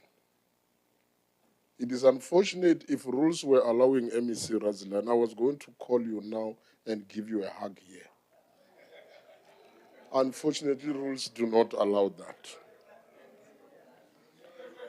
Honorable Speaker, we also want to appreciate the welcome that we have received from three traditional authorities in Vembe region. We were received, Honorable Speaker, on the 23rd of July while we were conducting an oversight visit in one disability center, and were warmly received by the traditional royal house under the kingship of Hosi Shitlelan. Yes. And also, we were received by the traditional authority of the Minga traditional house. Honorable Speaker, the disability center that we've visited, named Shifoka Shitelane Stimulation Center, and the Malumulela Disability Centers, requires the support of the department, both of social development and that of education. Honorable Speaker, the issue of substance abuse, it requires all of us to attend and fight it, because that is the current problem that contributes towards many social ills. There are a lot of things that we observe in our communities, like raping of 4-year-old child, which is something uncalled and unnecessary and evil for that matter. But when you go deeper into these issues, you'd realize that substance abuse plays a major role towards these social ills.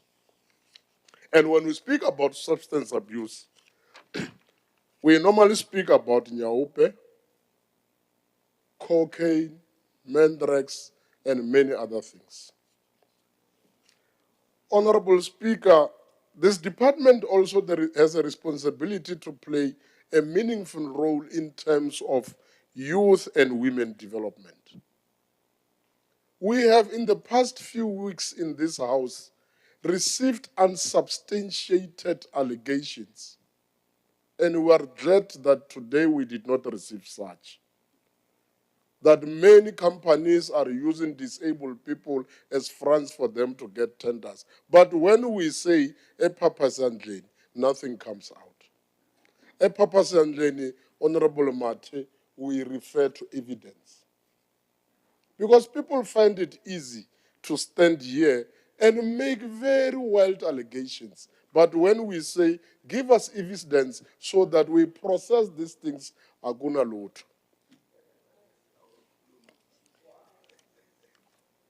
On the issue of audit opinion, Honorable Maolo,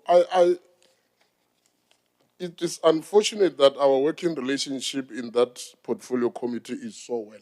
So I'm going to respond to you very nicely.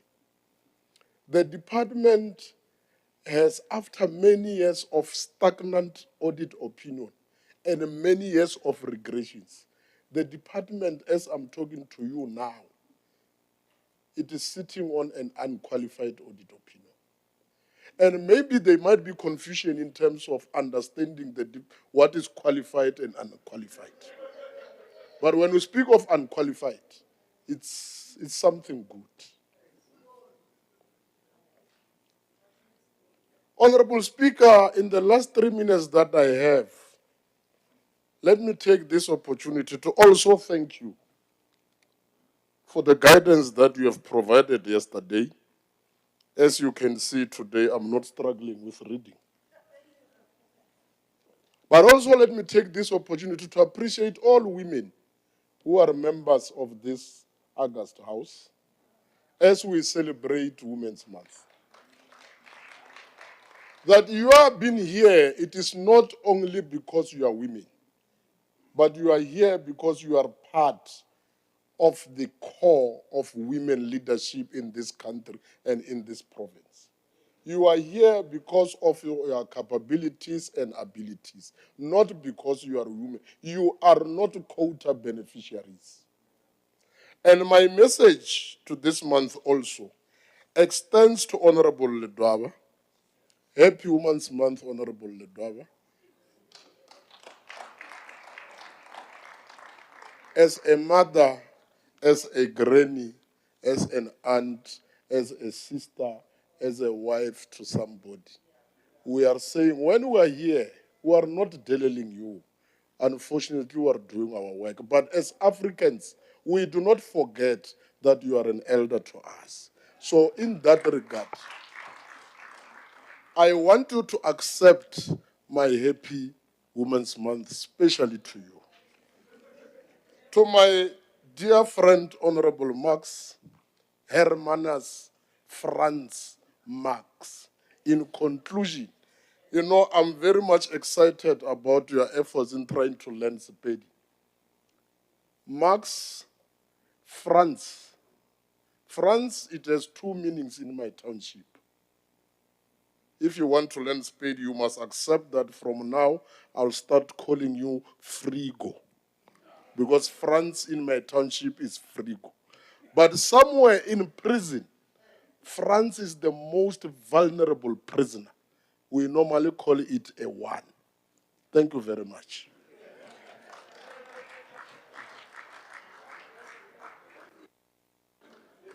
You know, it's just a sad day that Honorable Wilson is not here, because you would have received a nice message of the Women's Month from his friend.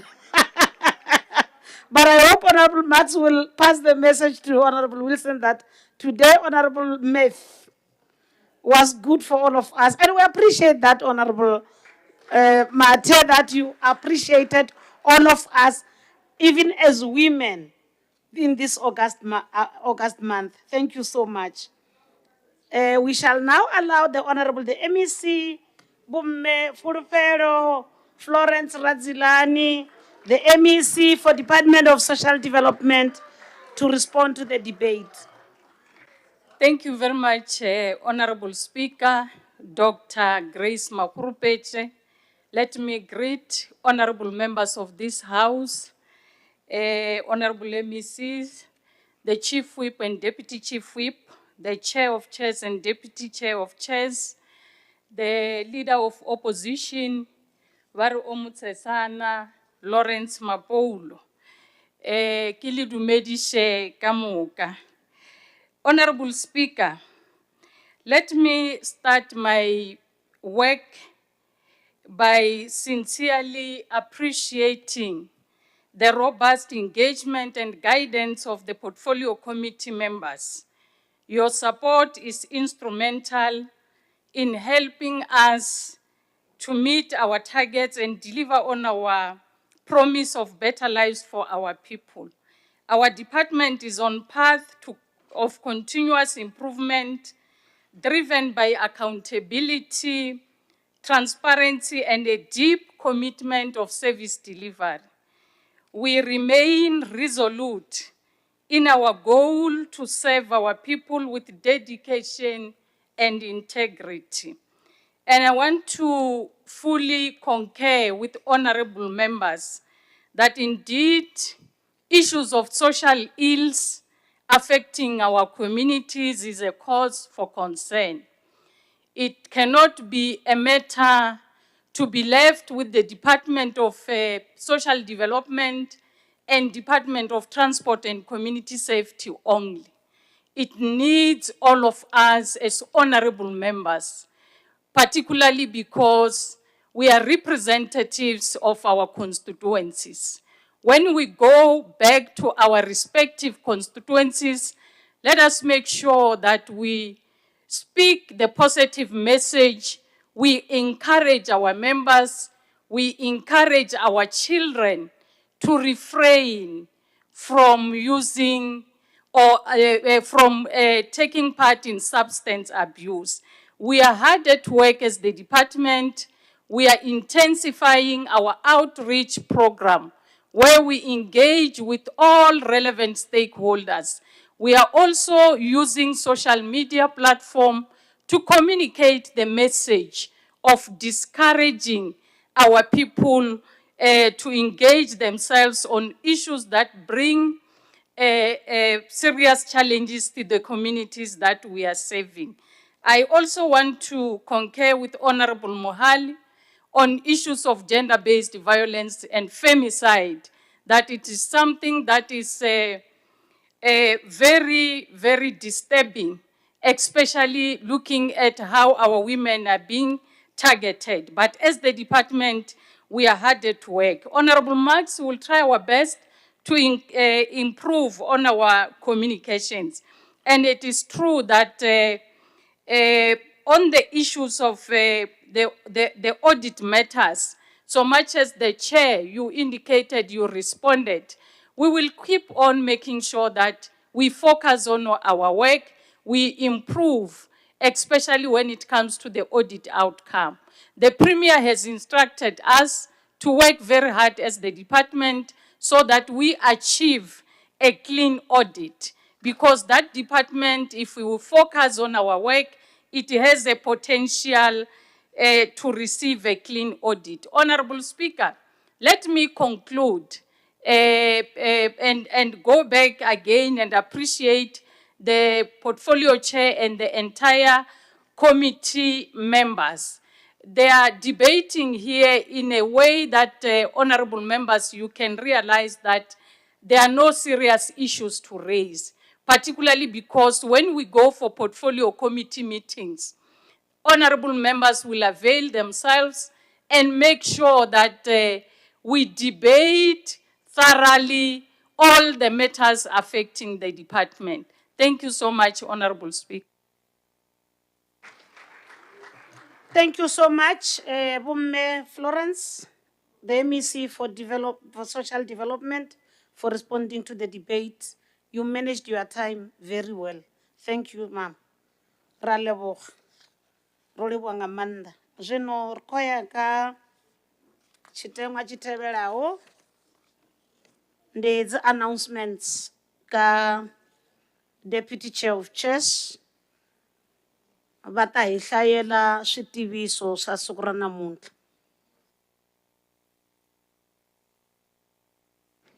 Thank you very much, Honorable Speaker.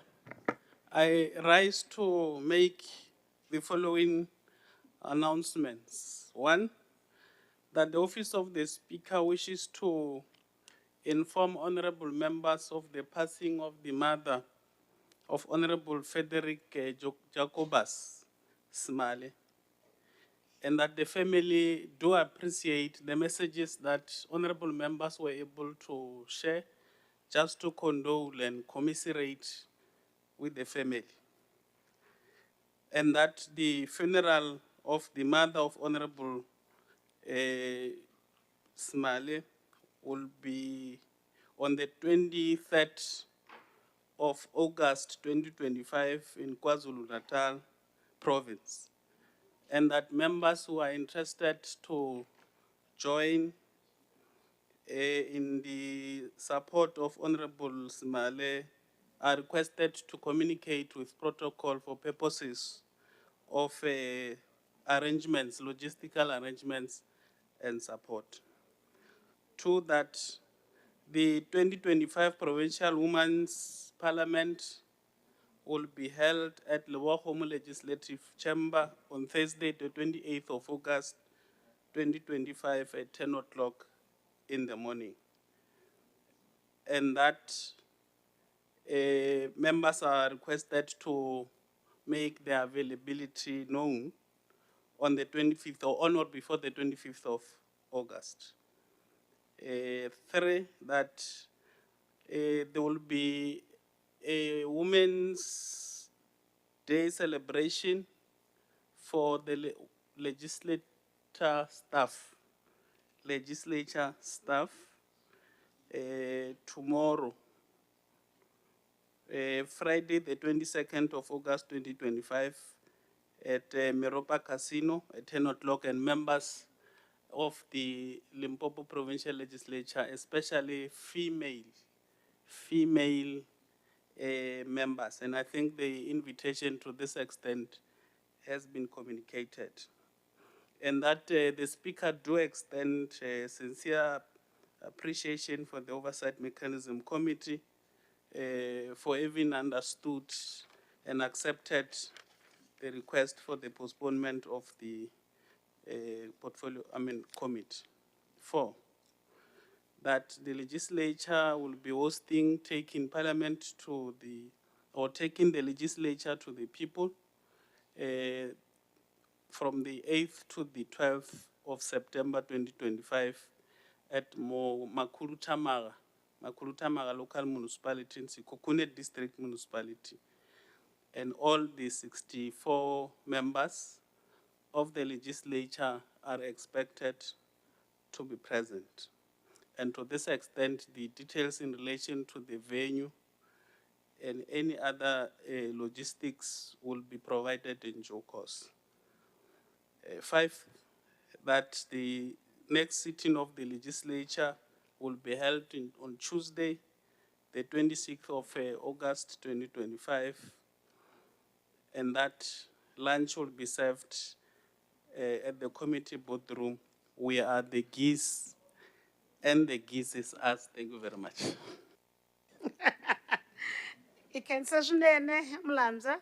I would want to request that before we adjourn, there are two messages that have been presented here, which it's bereavement, and that require us to have a moment of silence. Honorable Mohale, when she made her own motion, she spoke about the police officer and the people he was traveling with, the 9 members who passed on in an accident. And now we're doing this memorial service as well to the mother, to Honorable Small. Shall we rise for a moment of silence?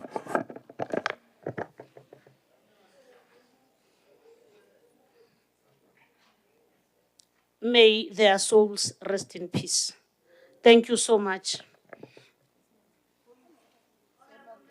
We have now come to the end of the sitting. Like,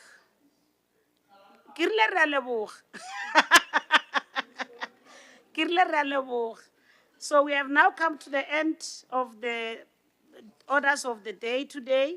The House is adjourned to Tuesday, 26 August 2025 at 10 o'clock in the Leboa Legislative Chamber. The House stands adjourned.